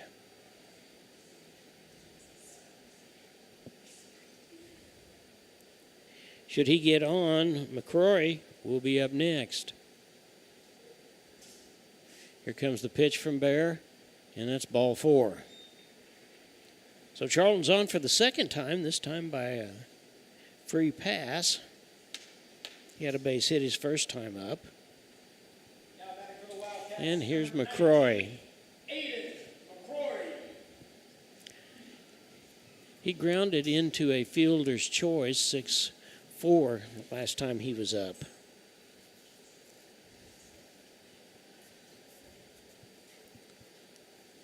Bear looks over at second base, and there's a pitch, and it is low and outside for a ball. Charlton's got some speed. It would not surprise me to see him take off. However, you don't ever want to get the third out on the bases. And there's a call strike. It was a curveball that looked like it fooled McCrory at first, and he backed away from it, and it's curved right in there. It evens a count at 1-1. There's the next one, and that is outside for a ball. I tell you what, looks like it's getting ready to be standing room only, doesn't it, Matt? Yeah. A lot of people here to support the Wildcats tonight. 2 balls and a strike, 2 outs on the catcher McCrory. And that's a call strike on the outside corner. Not to mention Ozark brought several people came down. Yeah, they did. McCrory looks down at third base at Coach Kilgore, and here comes a pitch, and he reaches out and fouls it out. It's kind of spoiled it, in fact. So we'll do it again. If he were to get on, Logan Hearn would be up next. He got a base hit and came around and scored the Cats' second run. There's the next pitch, and it's swung on, and it's could be a slow roller. They get it over to first base in plenty of time. So 4-3, second baseman to the first baseman, and that retires the side. The Cats don't do anything. They have a runner on third base after 4 innings of play. The score is tied 2-2. You're watching the Neosho Wildcats on the KNEO Neosho Wildcats Sports Network. Hi, I'm Mark Taylor, General Manager of KNEO Radio and the CEO of the Sky High and Neosho Wildcats Broadcasting Network. As we bring you these high school sports broadcasts each week, there are additional hours and behind-the-scenes work that has to be done to bring you this broadcast. And there's more and more equipment needed with the expansion of the internet or radio broadcast equipment, social media, plus there's fees, announcer costs. It all can add up. If you're a business, we could use your sponsorship. And if not, we are a not-for-profit broadcaster, so your gift is tax deductible. With less sponsors, we have to cut back on how many games or events done, and if that number drops too low, then we have to make other changes. So we would appreciate and look forward to the opportunity to get your business, church, or yourself involved. Contact us to find out more by calling 417-451-5636 or go to kneo.org and contact us there. We will follow up. Access Family Care, 4-State Printing. Josh Meeker, he is your shelter insurance agent, and Big Nickel all bring you the ball game today, and we're excited to be here. It is a great ball game. The score is tied up 2-2. Northwest Arkansas Naturals are at home at Arvest Ballpark Tuesday, April 21st through Sunday, April 26th. They face the Wichita Wind Surge. Ticket information is available by going to nwanaturals.com, supporters of Neosho Wildcat baseball, and we certainly thank them for that. Another big supporter of the Wildcats is the ball club in Springfield, Springfield Cardinals. They're at home also Tuesday the 21st through Sunday the 26th. They'll be taking on the Midland Rockhounds. Ticket information there, visit springfieldcardinals.com, supporter of baseball on the Cats. And here is the first batter, number 21, Trey Burton, the left fielder. Looks like he wants to bunt, but he comes back, and it's ball high.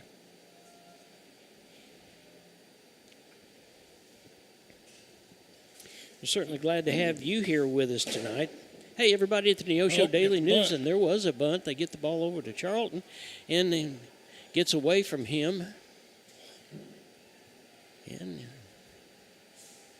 Mr. Burton shows that he's got some speed, and he gets on over to second base. Well, it was a nice bunt, almost in no man's land. There was ball wasn't actually overthrown. It just, Beavers couldn't pick it up. So we will give him a base hit, and he'll take second on the error. Everybody at the Neosho Daily News says, good luck, Cardinals, and go Cats.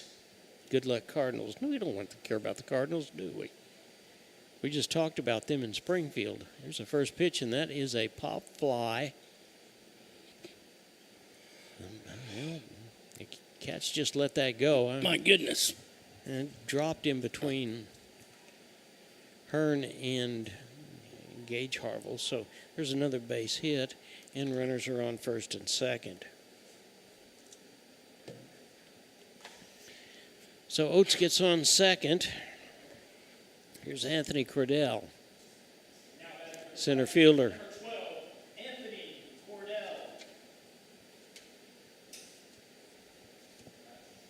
He takes time. He wants to talk to the coach over on third base for just a minute. Well, McRory went out to the mound. Yeah. Coach Sundry over there on third base. He's an experienced coach, so I would anticipate that there will be some sort of a play on here. There's the first pitch, and it was a bunt, and he pulled it back, and it's a ball outside.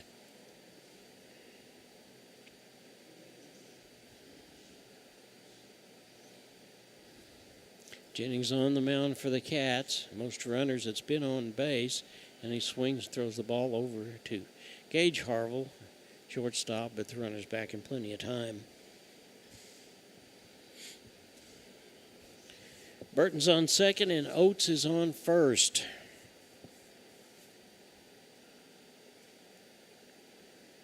Jennings looks around. Here comes the pitch, and it was a bunt, and it's foul. It's a good thing that Harville just let that bounce once because it bounced into foul territory. That's right. He was charging hard, and that would have loaded the bases. So there is a ball and a strike, runners on first and second, and no outs in the top half of the fifth. And there's another bunt. This one's a good one, and he gets it over to first for the out.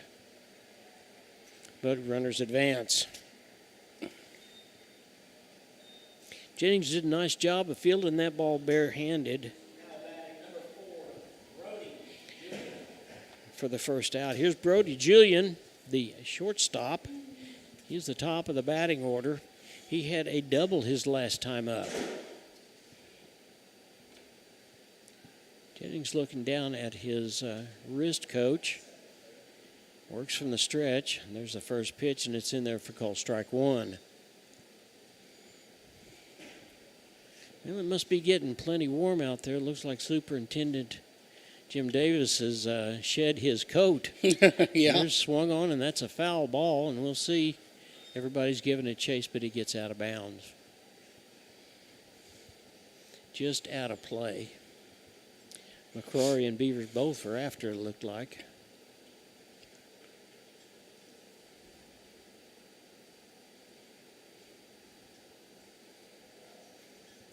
Jennings is in there working from the stretch. Here comes the next pitch, and that is swung on, and that's a foul ball. We'll see if anybody's able to get it. And I think he got out of play, didn't it? It went over into the bullpen. Okay. Wildcat bullpen there. Okay. So we'll come back. No balls, 2 strikes, and 1 out. Top half of the 5th inning, and Ozark is threatening. Jennings looks things over. There's the next pitch, and wow. Ball inside. So a ball and 2 strikes on Julian, the second shortstop, and that one swung on, and that looks like that's probably going to drop, and it does, and 2 runs are going to come in, and he's going to take second base. So Julian comes up with his second hit of the night, and he takes second base as the other 2 runs come in. So the score is now 4-2 in favor of Ozark. There's only 1 out. Nope. And here is Ryland Sutton. No, we got Coach Osborne taking the mound. Coach Osborne is going to come out and talk for just a minute. Kind of slow things down. We don't see anybody over in the bullpen warming up.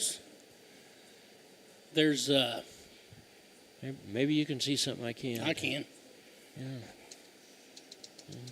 Jack Goodell. Jack Goodell's over in the bullpen, number 10, warming up.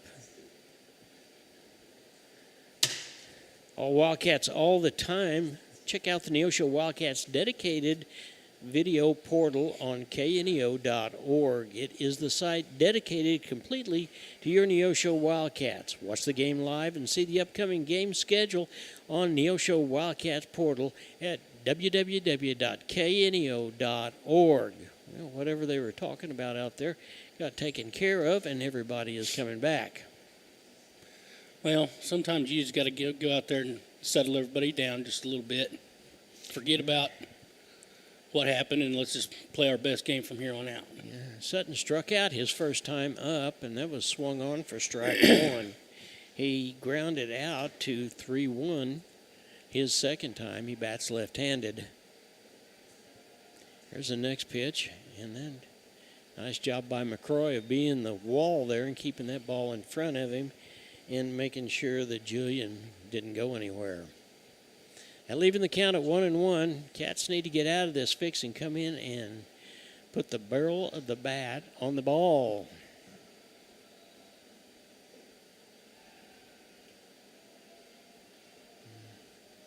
Well, that's probably as close as the Cats were going to get to getting Julian off, and Gage.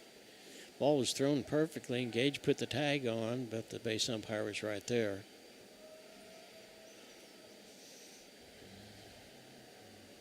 Here comes the next pitch, and that is swung on, and that is hits the backstop and drops back down for strike 2.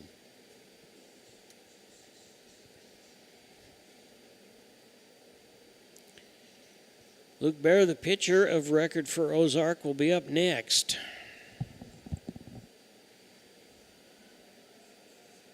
Jennings looks back at second.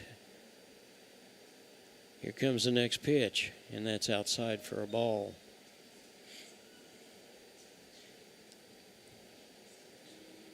So the count's 2-2.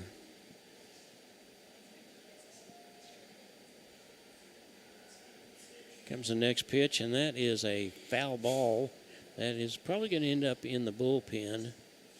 And the count remains the same, and we'll do it over. I don't know where that ball landed. I'm not that sure wind either. just carries it. Yeah, I'm looking at Goodell down there, and he put his glove up on his head. He wasn't sure either. And there's the next pitch. Got him! Got him! Strike 3, and a very, very needy strikeout by the Wildcats right there. And that is the second out. Here is the pitcher of record for Ozark, Luke Bear. He's also the guy that hit a ball out into the parking lot, if you can imagine that, last time he was up. Jennings is looking down. He keeps looking at his wrist coach, and Bear steps out. He steps back in. Here comes the first pitch, and that's in there. Oh, it says it hit him. So that's one way to ensure that he doesn't get a hit and do any damage.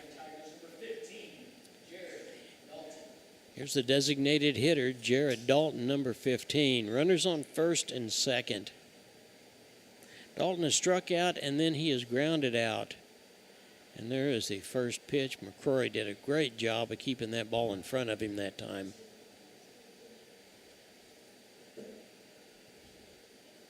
Jennings looks back. Here comes the pitch, and that's in there for a strike. Took a little something off of that one that time, didn't he? Yeah, he did. Yeah.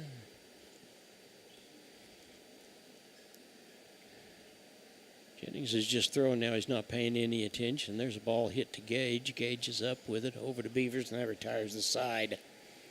So 6-2-3, and the side is retired, but they pick up 2 runs on a couple of hits. And at the end of 4.5 innings of play, the score is Ozark 4, Neosho Wildcats 2. We'll take this time out and be right back. Hi, I'm Mark Taylor, General Manager of KNEO Radio and the CEO of the Sky High and Neosho Wildcats Broadcasting Network. As we bring you these high school sports broadcasts each week, there are... The Freeman Family YMCA is a proud sponsor of high school sports. Serving the 4-state area, the Freeman Family Y believes in putting Christian principles into practice through programs, building a healthy spirit, mind, and body. With 2 locations to serve the area in Grove, Oklahoma, and Neosho, the Freeman Family Y open 5:30 to 9 Monday through Saturday, 1 to 5 on Sunday. For more information, you can go online to ymcaswmo.org or call us at 417-455-9999. Americans have a big healthcare problem. Over 100 million citizens carry medical debt while spending on overpriced and complicated health insurance. As Christians, we don't have to pay for a broken system. Christian Healthcare Ministries is a faith-based alternative to health insurance at half the cost. Plus, you can enroll at any time. Stand up to insurance and join CHM today.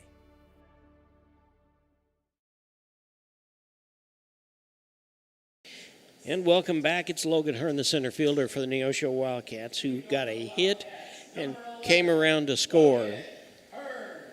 It'll be the top of the batting order. It'll be Harville, and Beaver. Hearn steps in. There's a first pitch, and it's called strike 1.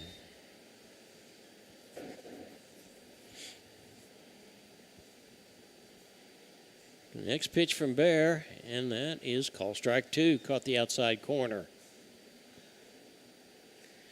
So Hearn, who got a base hit, opposite field base hit his last time up, is now down in the count. And they've got him on 3 straight strikes. So the top of the fifth inning opens up for Bear for a strikeout. Colton Harville has had a base hit, and he came around and scored in the first inning, and then he really got fooled because he thought it was ball 4 and swung at that first one for strike 1. And the home plate umpire said, no, that's it, and he rung him up. Gage Harville right after this, and then it's Tevin Beavers. That ball is outside. Right fielder is playing really, really short right field right now. And there's another swung on, strike 2.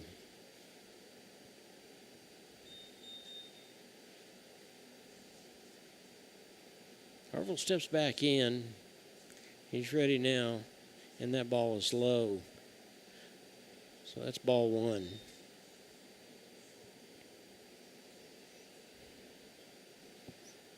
Bear takes a big deep breath. Here comes the pitch, and swung on, got him strike 3. So Harville strikes out for the second time, which is pretty uncharacteristic of him. Here's Gage Harville. Number 3, Gage Harville. He steps in, he throws right-handed, but he bats left-handed. Here's the first pitch, and that's in there for call strike. I think maybe Mr. Bear has said, I'm tired of playing around now. I'm just going to throw strikes, because that's exactly what he's done. He struck out 2, and the first pitch to Gage was a strike.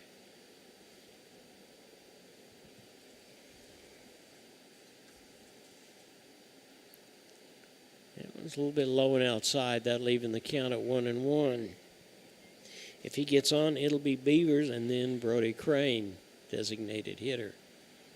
There's the next pitch, and that's another one that's outside. So Gage is ahead in the count, 2-1. Bear takes a deep breath and calls strike on the outside corner.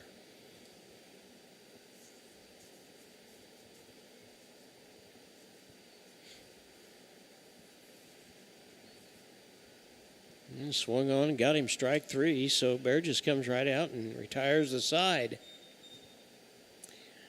And after 5 innings of play, the score is Ozark 4 and your Neosho Wildcats 2.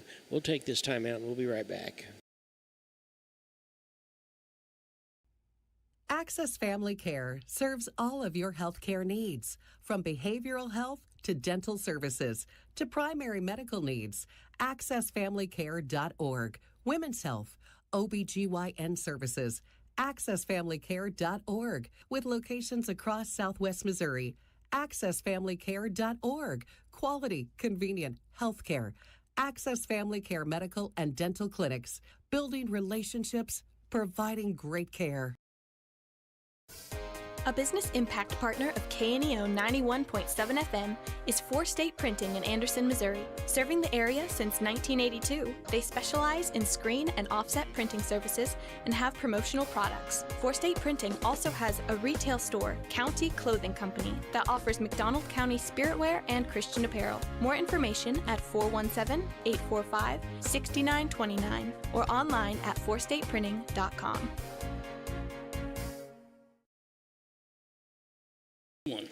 And for the Neosho Wildcats, it's the sophomore Jack Goodell coming in and relieving Drake Jennings. So Drake pitched 5 innings. He threw 72 pitches. He had 4 strikeouts, and there was 5 hits, and he gave up 4 runs. So Goodell finishes taking his warm-ups, and we'll be ready to go here in just a minute or two. It's going to be Bryce, O'Donnell, and Burton. Burton started this whole mess in the last inning with a single and came around to score.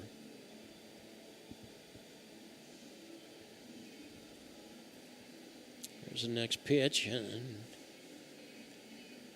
I believe he's showing us a little bit of speed. I haven't seen him throw a curveball yet.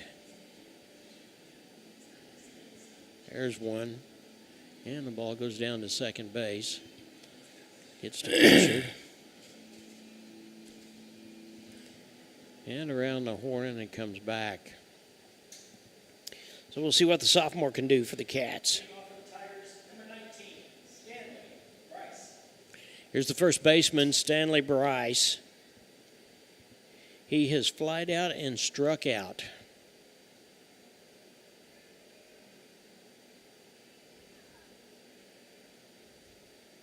Goodell's got that high kick, and here comes the first pitch. And it's in there for call strike one.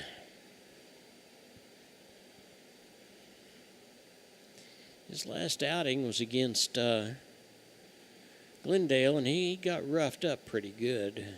That's a rarity, though. And there's the next pitch, and there was a curveball, low for ball one, that leaving the count at 1-1.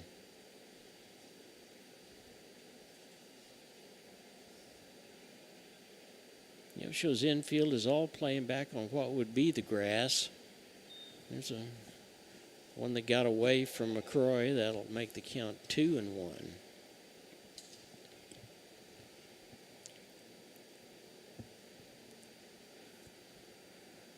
Top half of the sixth inning. In case you're just joining us, Ozark is up by a score of 4-2 on the Wildcats.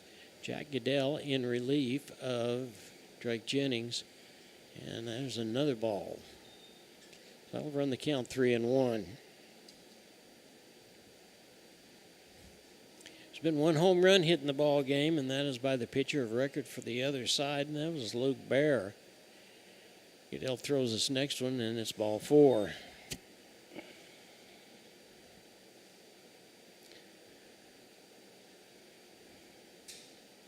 Brush goes to first base with a base on balls.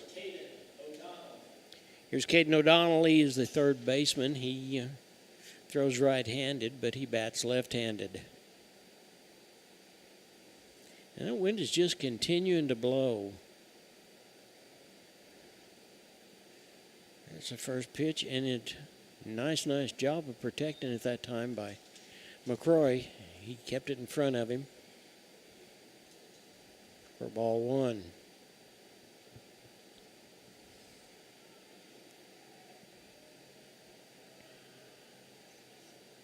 He looks down at first base. Snap throw over to first base, but runner's back in plenty of time.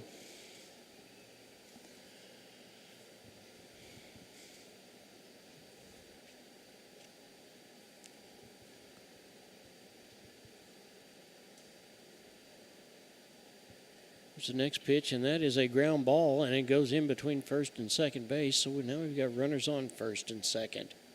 And base hit by O'Donnell.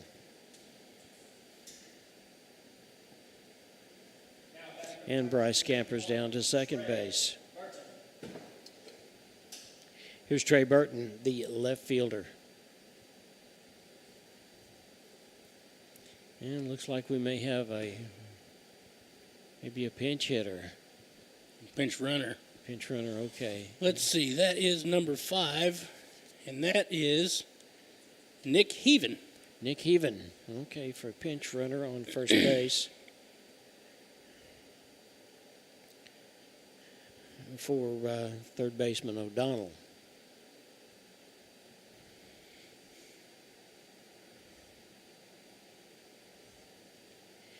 Cats have got themselves in a little bit of a jam, but a turn the double play ball, which is their specialty, will get us right out of it. Wind continues to blow, and there's the first pitch. And that was a called strike on the outside corner. That was a good pitch. That was a good pitch. And number 21, Burton, looked like he was going to bunt and pulled it back at the last minute, but it was a strike.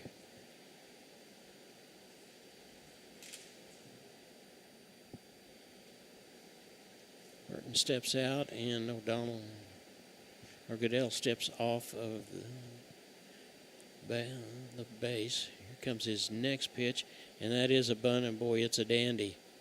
And it throws to first base, and he got him. No, he's safe. Well, I'll tell you what, that was a dandy bunt. Yeah, they just sit there. So the bases are now loaded. And I'm not real sure that there was much that McCroy could do with that. He jumped out there and got it down to first base as fast as he could.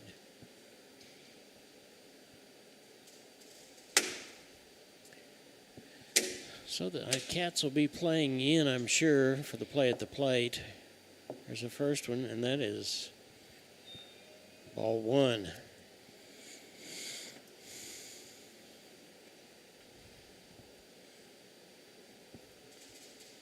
Colton is playing almost in on what you would envision the grass to be, and there's the next one. It's swung on for strike one. I live in the count of 1-1.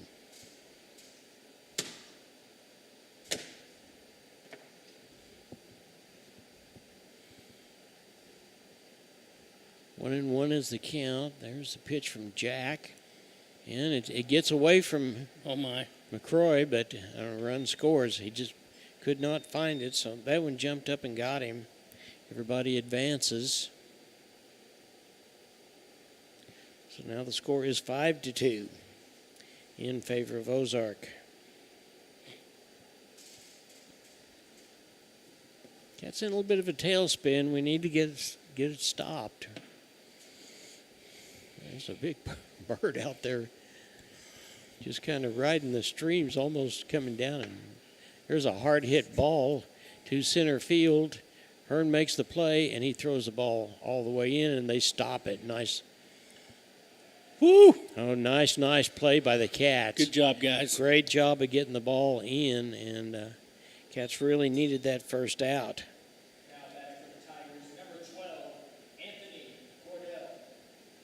So there's one out, and here's Cordell.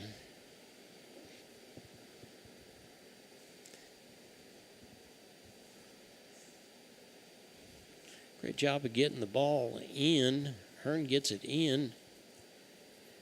Gage cut it off and got it over to third. They actually thought they had the runner picked off. First pitch from Jack, and it hits him. Hit him in the ankle. So that'll... now, wait a minute. No, the runner does not come in, but that loads the bases again.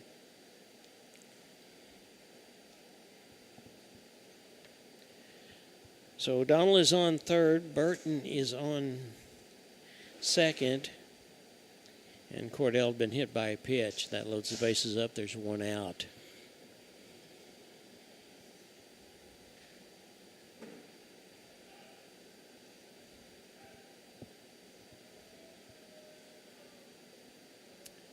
And here comes the first pitch, and that's in there for call strike one.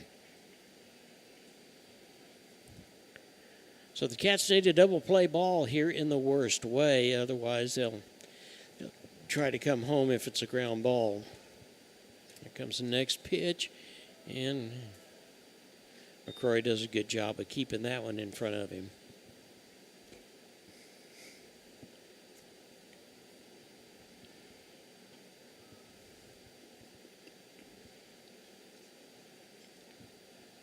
Cats have scored 2 runs, one in the first and one in the third. There's the next pitch, and that one's high.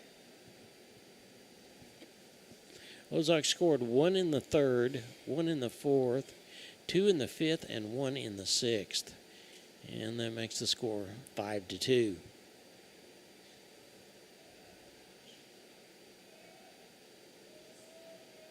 Jack Goodell in the ball game for the Cats. Here's a high kick, and that pitch is low. That'll make the count 3-1. Bases are loaded. We sure don't want to lose one here.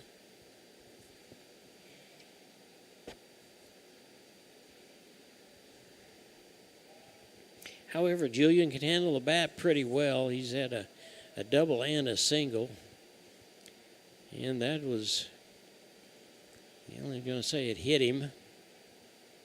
So he gets on by way of a Here comes Kilgore to hitch the mound. pitch. And there's another run that scores.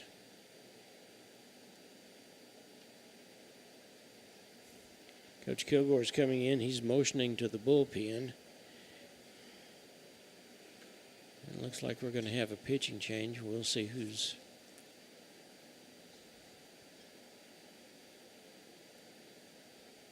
who's I believe coming it's Gage in. Harville.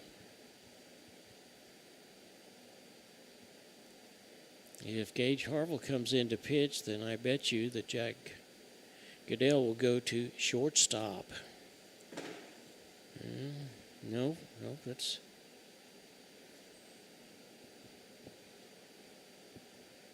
Well, I can't see the number. Is that who that is?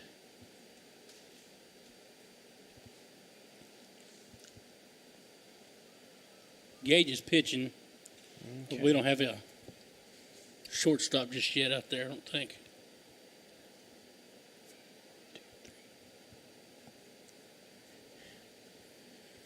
So for Jack Goodell, there was 2 runs, there was 2 walks, a base hit, and a couple of hit batsmen.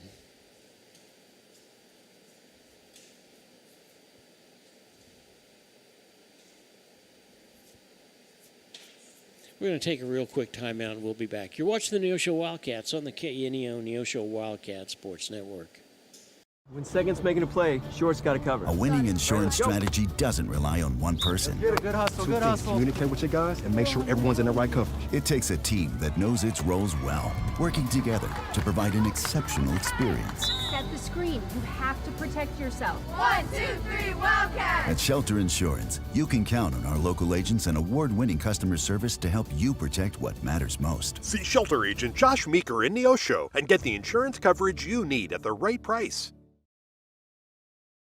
Fawcett Greenhouse at 898 Baxter Street in Neosho is a proud supporter of Neosho sports. Springtime brings growing season and baseball to the Neosho area, and Fawcett Greenhouse supports all Neosho spring sports and wants to wish all Wildcats good luck for a happy and safe season of competition. Fawcett Greenhouse can supply you with all your home landscaping and gardening needs. For more information, the number is 417-451-5369 or FawcettGreenhouse.com. People's Bank of Seneca. We care about your journey every step of the way. Since 1996, visit us in Joplin, Neosho, or Seneca. PeoplesBankOfSeneca.com. Member FDIC. Proud sponsor of area athletics. Let's score big together. I learn best by doing. I enjoy helping others. I want to leave my mark. Here, I discovered what I can do and who I can become. What begins on this campus moves into studios, hospitals, and communities around the globe. All right, here's Ryan Sutherland, and we'll try to tell you the changes. Gage Harville is in at pitcher. Colton Harville goes to second base. And there's the first pitch, and it's outside. Jaden Fisher will go to shortstop, and Jack Goodell will go to third base. First pitch is high for a ball. Here comes the next pitch, and that looked like it might have been in there, but I tell you, Aiden did a nice job of framing that pitch. 2 balls, no strikes, 1 out, 2 runs are scored, and there's swung on, foul ball strike. Bases are loaded, 1 out, top half of the 6th inning. Ozark up 6-2 over the Cats. And there's a swung on, and it looks like it's going to be a play at home. Nice and the Cats play, did a guys. nice job. That exactly right. Jaden Fisher picks up the ball and gets it home to avert another run. Yeah, we could do that all day. So there is 2 outs, and here is Luke Bear.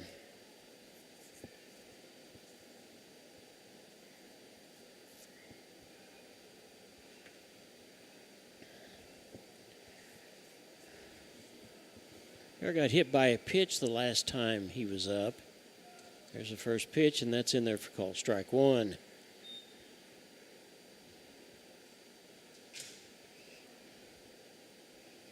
For the Cats, it'll be Beavers, Crane, and Jennings up in the bottom half of the 6th inning. Well, we got to get this out first. And that ball's high. That'll even the count at 1-1.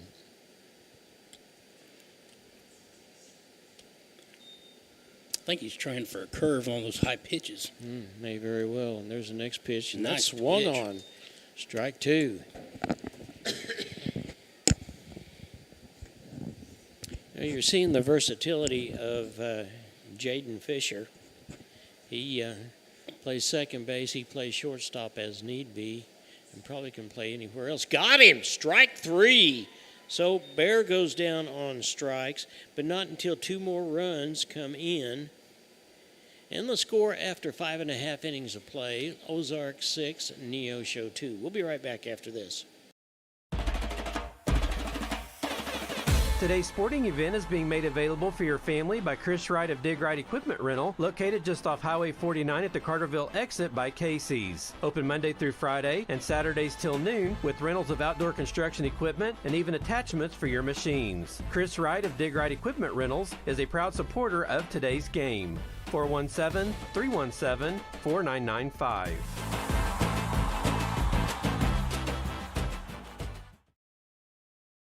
Compton CPA Group PC, located at 112 Northwood in Neosho, is a full-service accounting firm and is proud to support the Neosho Wildcats. Compton CPA Group PC can assist you at every stage of your financial life and help you work toward your financial goals. From tax preparation to bookkeeping services, Compton CPA Group PC has you covered. For all your tax and business affairs, call 417-451-2932 or learn more at ComptonCPAGroup.com.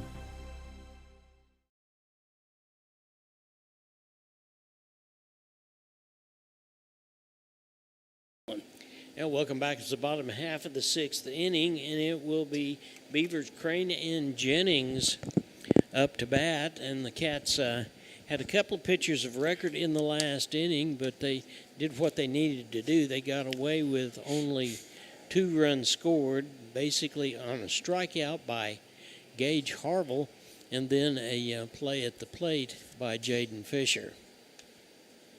So here is Beavers. Beavers has been on base twice. He got hit the first time and has been stranded at second base both times. It's him, Brody Crane, the designated hitter, and Drake Jennings. Comes the first pitch and swung on strike one. And took a little something off of that one.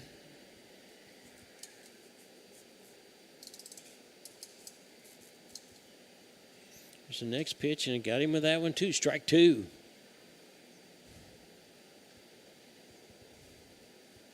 I'll tell you what, since the last inning, Bear has just come in, and he's thrown strikes, hadn't he? Yeah. There's a ball low and inside, almost hit Beavers. Cats have got to have base runners.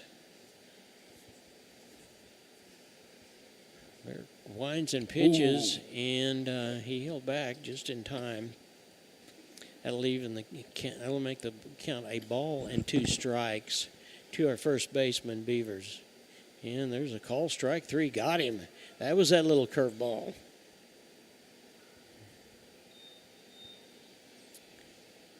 So, since the end of the 4th inning, Mr. Luke Bear has had 4 strikeouts. And here is Brody Crane.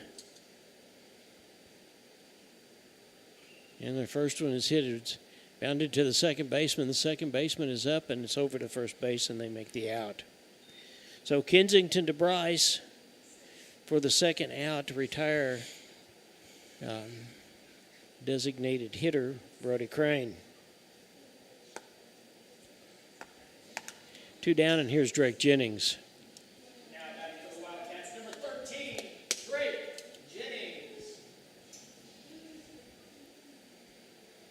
There's the first pitch from Bear, and that's in there for call strike 1. I tell you what, Dad, he's got this curveball thing down. Yes, he does. He's got that figured out. And there's a hard hit ball, too, but it's goes right field, and the right fielder has it. And the side is retired. So 3 up and 3 down after 6. The score is 6-2 in favor of Ozark. We'll be right back. Helping your teen learn smart money habits doesn't have to be complicated. First Community Bank's teen checking account is built for tweens and teens 11 and up with parents in mind. Teens get their own debit card, ATM access, and mobile check deposit, plus a bundled savings account to help them plan ahead. Parents get peace of mind with no monthly fees, parental debit card controls, alerts and notifications, joint ownership, and full account access. Stop by any First Community Bank location to open a teen checking account today. First Community Bank, where community comes first. Member FDIC. See bank for details. A business impact partner of KNEO is ProLube Tire and Auto Center in Neosho. Serving the area since 2001, they're open Monday through Friday from 7 a.m. to 5:30 p.m. ProLube Tire and Auto Center offers tire and brake repair, as well as transmission service, front-end alignments, and more. Located at 1406 North Business 49 in Neosho. For more information, 417-221-6795 or online at proluberepair.com. Welcome back. Top half of the 7th inning. Neosho Wildcats down by a score of 6-2 with the visiting Ozark Tigers. And for Ozark, it is going to be the designated hitter, Jared Dalton. Dalton has struck out and grounded out twice. Then it'll be Stanley Bryce, the first baseman, and Caden O'Donnell. They're just kind of picking a little bit at a time, picking up a run here, run there. They didn't score any in the first 2 innings, and they scored 1 in the 3rd, 1 in the 4th, 2 in the 5th, and 2 in the 6th. And here's Dalton. Well, we got Beavers over on 3rd, and Goodell went to 1st. Okay. There's call strike 1. All right, we got to be looking moved right. Our first baseman over to 3rd, and Jack Goodell moved to first base. There's a high and outside for a ball. So it is Beavers, Fisher,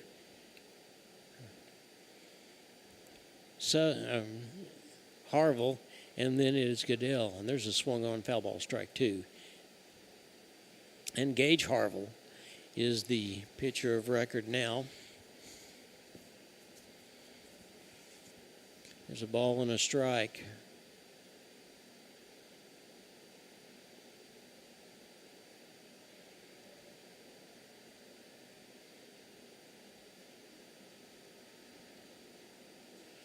Apparently there was some discussion with the batter and the umpire because time was called. Here comes the next pitch, and that's high for a ball.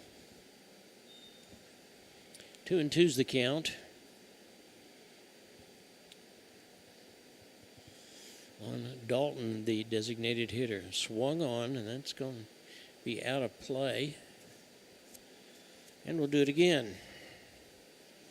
Stay tuned for the post-game show, which is brought to you by Arvest Bank. Arvest Bank, proud to call Neosho home. And there's a ball on the outside corner. That'll run the count full.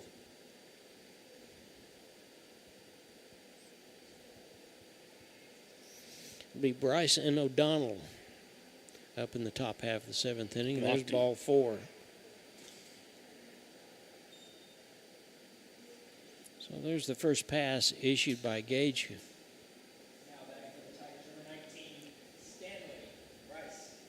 Here's Stanley Bryce, the first baseman. And it looks like we're going to have another runner. That looked like it was number 10, who would be Cooper Wood. Cooper Wood would be the courtesy runner.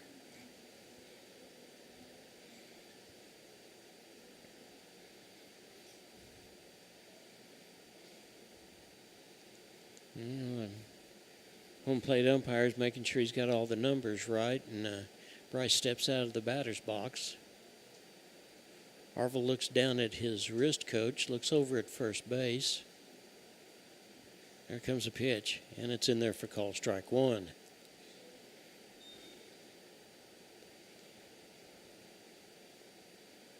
Cats need a double play ball right here.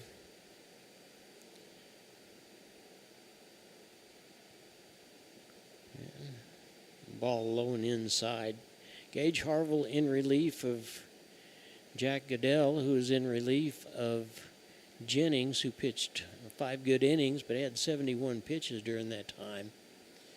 There's the next pitch, and it looks high, and there's a almost throwback, and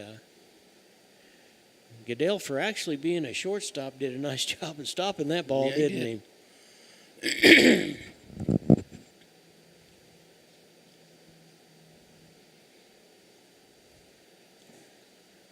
the next pitch from Gage, and that is a high fly ball, and we can't tell who's going to get it, but hopefully somebody got it, and apparently not. That ball dropped. I never saw it come down. So the runner goes to second. He couldn't go any farther than that, but Bryce is on first.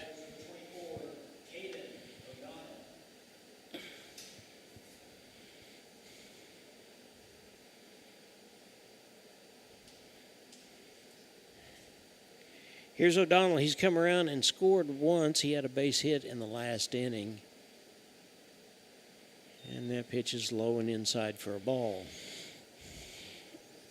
Cats have got a JV ball game after this one, so there's still plenty of time to come on out and enjoy some really good baseball. Gage looks down, and there's a swung on, and the lefty gets around on it fast and almost puts it in his own dugout.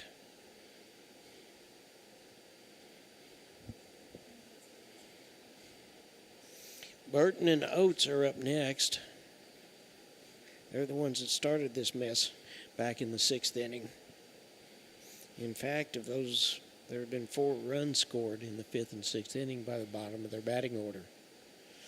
There's the next pitch, and it's outside.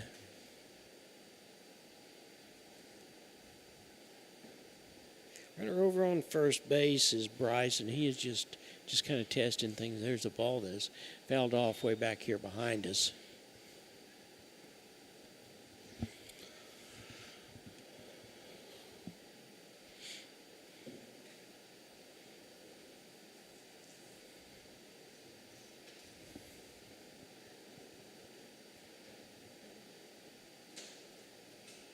Comes the next pitch, and he got him. Nice. Goodell almost got him at first base, too. Nice throw that time by McCroy over to first.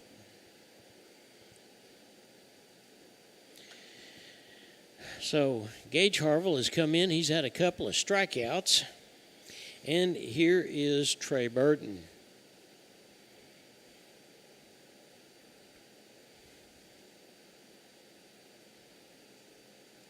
Gage looks back, and here's the first pitch, and it's in there for called strike 1. That was nothing but heat. There was no curve or anything on that. He just threw it back and threw it. It was a good pitch. Looks back at second base, looks at the pitcher. Here comes the next one, and that's a little bit high. That'll even the count at 1-1.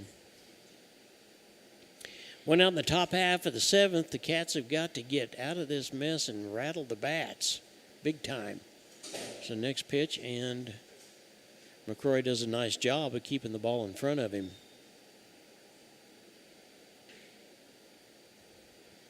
2 balls and a strike. There is 1 out. Runners on first and second. We're in the top half of the 7th inning. There's the next pitch, and that is swung on, and it gets past the third baseman, and we're going to have another run scored. That ball was hit well, and it got past Beavers at third base. He dove for it.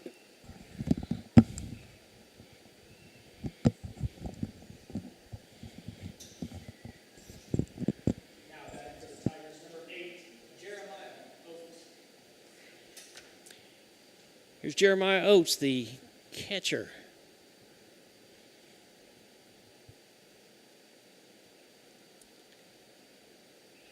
There was an appeal over to third base, and the base umpire said no, he was safe.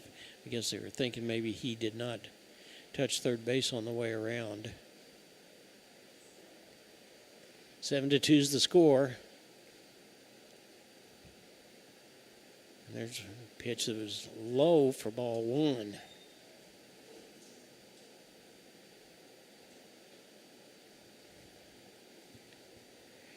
Runners on first and second. The Cats need a double play ball to get out of this mess.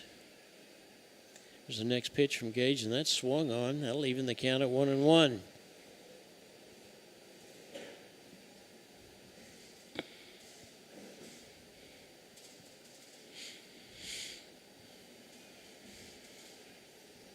Gage Harville, the shortstop, who's the record pitcher of record right now, and that ball is outside. And that'll make the count 2 and a ball. 2 balls in 1 strike. There's 1 out. It's a high pitch, and McCrory jumps up, and he's able to get it. So the Cats are playing with an entirely different type of infield. We're playing fruit basket upset here in the top half of the 7th inning. There's a nice pitch, and that's ball 4. So Oaks draws a pass, and that loads the bases. Well, that pitch looked good. We got another pinch runner. That's number 7. That is Colton Mitchell. Colton Mitchell is the pinch runner. Okay. Gage has thrown 14 pitches in this inning. You look out at that flag, and it's still standing straight out. Here's Cordell, and there's the first pitch, and it was inside for a ball. Top of the batting order after this.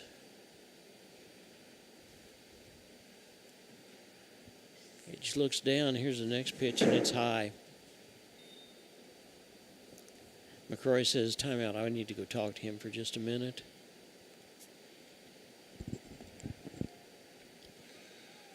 You just got to calm down and throw strikes. Yeah, we talked about that in Keys to the Cats. You can't, there's no defense against free passes. So we've just got to put the ball in play, and this defense is good enough that they'll be able to back him up.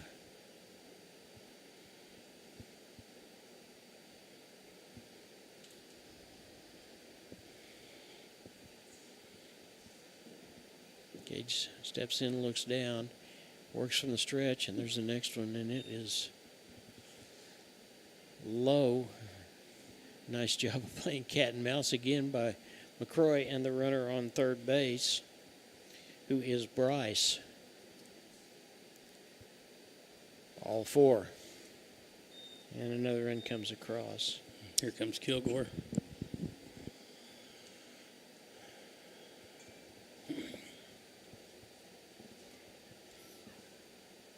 And I'd say we'll see if there's not another pitching change out there for us to have.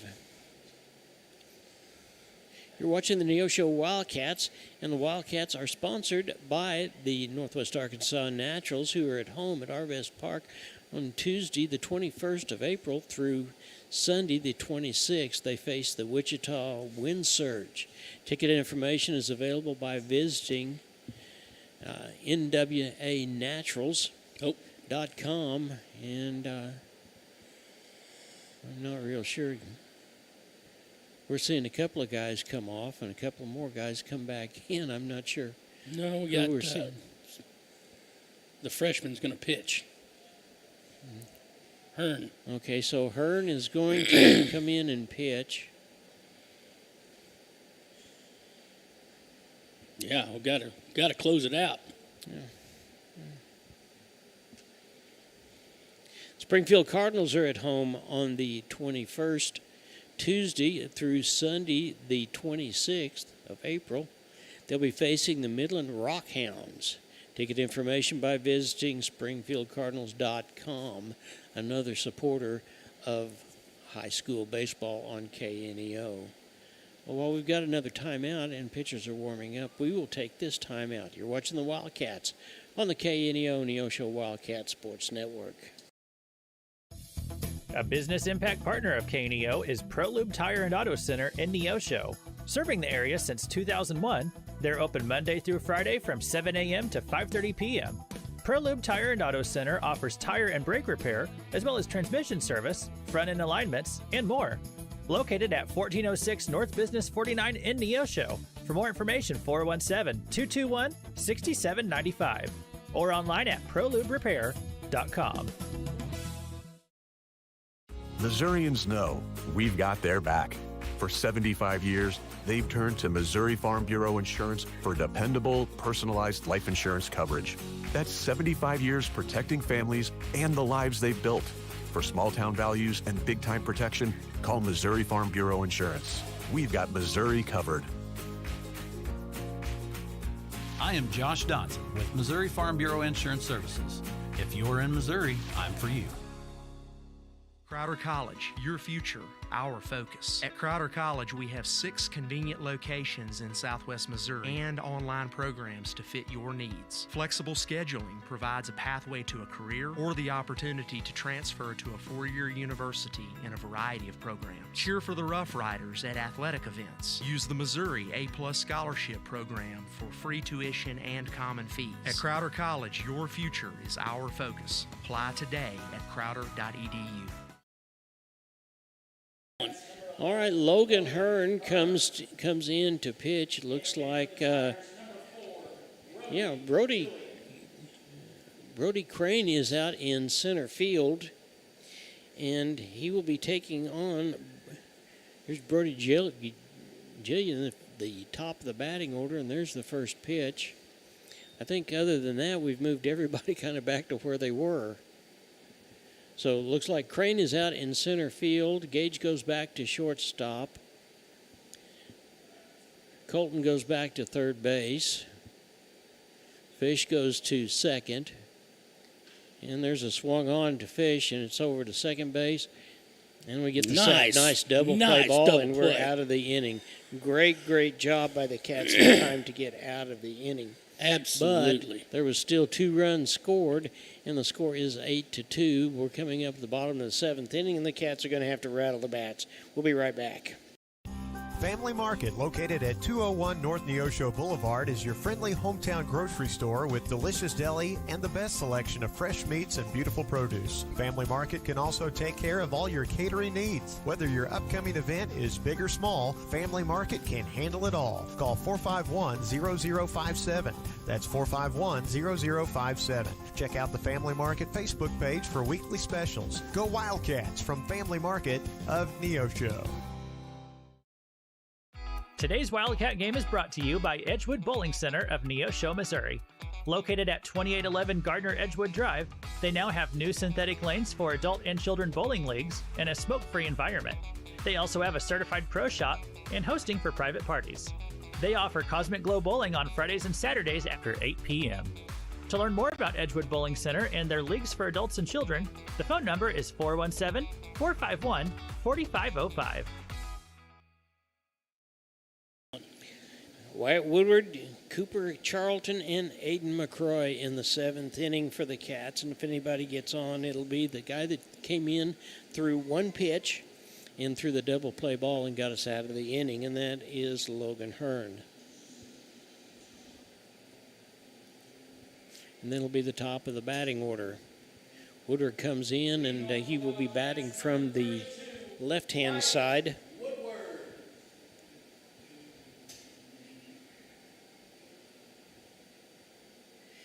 He is grounded out twice, and there's the first pitch from Bear, and that's ball outside. He's got 74, 75 pitches at this point, so he can finish the ball game. There is a high pop fly. The shortstop is calling for it, and he's underneath it, and he's got it. And it's a good thing he caught it because he ran into Trey Burton out there. So Julian makes the play and runs into Burton, but there's the first out.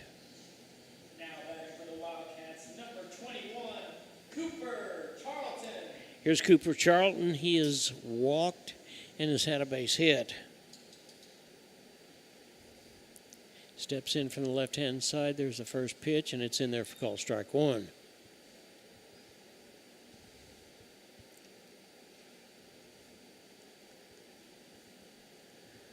There's the next pitch, and that's outside. Cats really need to get something going.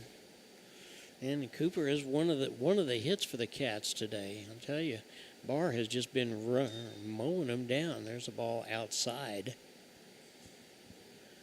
So that'll even the count at 1-1. Aiden McCroy will be up next, and there's the next pitch, and it was swung on. A little bit of a changeup. He took something off of that for strike 2. Nobody in the bullpen for Ozark. So their confidence certainly is in Barr. Bear, and that ball was a little bit outside. So that runs the count to 3-2. Ball 4, and he walks. So the Cats have got a base runner. And here comes the catcher, McCroy. Now batting for the Wildcats, number 19, Aiden McCrory.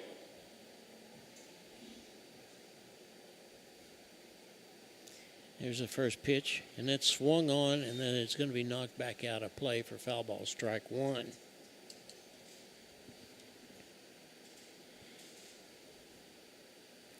Bear just seems to be rocking right along, doesn't he? I'm sure that he is a prospect for somebody. He has thrown the ball well.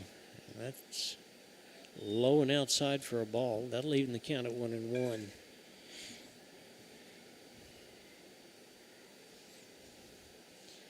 He's not even looking over at first base, and there's the next pitch. It's in there. That was a curveball, and that was a strike.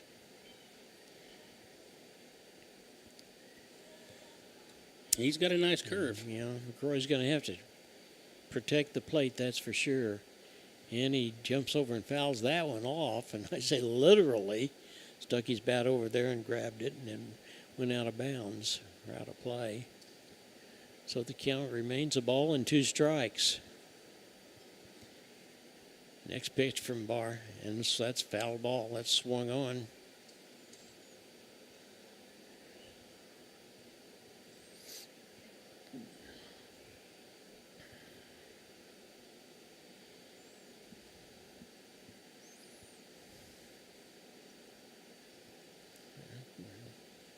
They got him, and that was a little bit of a change up. So there's a strikeout. That is the second out. And here's the catcher. No. Logan Hearn is up.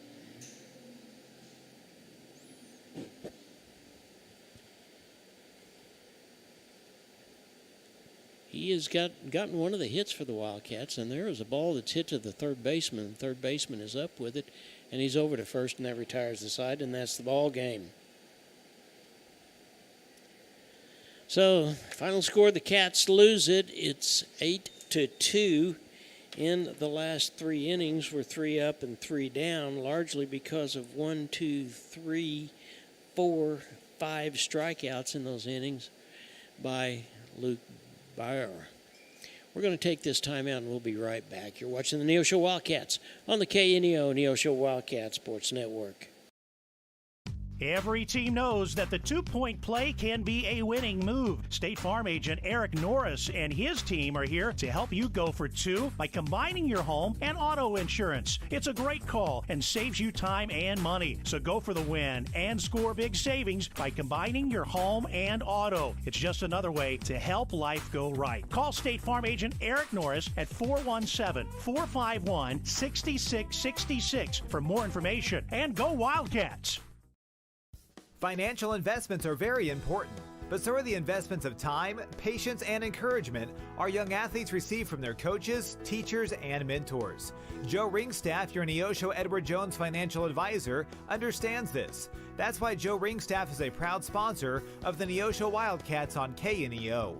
For all your investment needs, call 417-451-7789 or stop by the office at 2502 Lusk Drive, Suite D in Neosho. Edward Jones, making sense of investing. Member SIPC. Access Family Care serves all of your health care needs, from behavioral health to dental services to primary medical needs. AccessFamilyCare.org. Women's health, OBGYN services, accessfamilycare.org, with locations across Southwest Missouri. accessfamilycare.org, quality, convenient health care. Access Family Care medical and dental clinics, building relationships, providing great care. Fawcett Greenhouse at 898 Baxter Street in Neosho is a proud supporter of Neosho sports. Springtime brings growing season and baseball to the Neosho area, and Fawcett Greenhouse supports all Neosho spring sports and wants to wish all Wildcats good luck for a happy and safe season of competition. Fawcett Greenhouse can supply you with all your home landscaping and gardening needs. For more information, the number is 417-451-5369 or FawcettGreenhouse.com.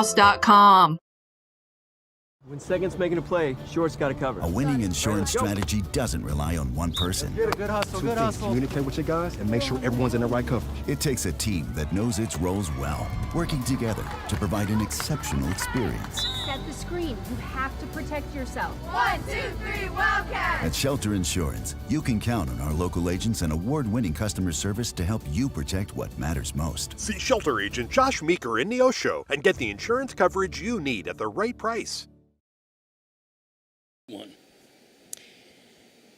At Arvest Bank in Neosho, we believe in the power of serving others, from small business to agriculture. Whether you're looking for someone to help manage your mortgage or an expert in wealth management, we've got you covered. You deserve a financial partner who cares and wants to help you reach your financial goals. Arvest Bank in Neosho, proud to call Neosho home. Welcome to the post-game show, and it is sponsored by Arvest Bank. This one's in the books. The Ozark Tigers go to 14-7. The Cats go to 10-8. Ozark scored 8 runs on 9 hits. We gave them They had 3 hit batsmen, and there were 4 walks in the ball game. As far as the Cats were concerned, they had a tough time with Luke Bear, who is a senior on the Ozark Ball Club. He had 9 strikeouts, and he threw a 3-hitter in the midst of all of that. It was 2 runs for the Cats, and then he settled down, and we didn't see anything else. In the last part of the last 3 innings of the ball game, he had 6 strikeouts. So Cats lose another tough one, another COC ball game, but I'm sure we are getting ready to right things here before too long. We want you to be with us next week on Tuesday when Joplin comes to town. And there's also a JV ball game tonight, so you still got plenty of time to get on out here, even though it looks like it could rain a little bit over there, doesn't it? Yeah, it looks like we got a little something trying to come in. Yeah, the pitcher record for the Neosho Wildcats was Drake Jennings, and he pitched 5 strong innings and was running out of pitches, so he was relieved by Jack Goodell, who was relieved by Gage Harville, who was relieved by Mr. Hearn. Logan Hurd came in and threw 1 pitch, but that puts him in the scoreboard as a relief pitcher. So that's where it is from here. We invite you to join us again next week when the Neosho Wildcats will be back home, and they will be here on Monday night. They will take on Hillcrest. That's not a ball game that will be telecast. Our ball game will be telecast. Will be on Tuesday night when Joplin comes to town. So until then, John and Matt saying go Cats!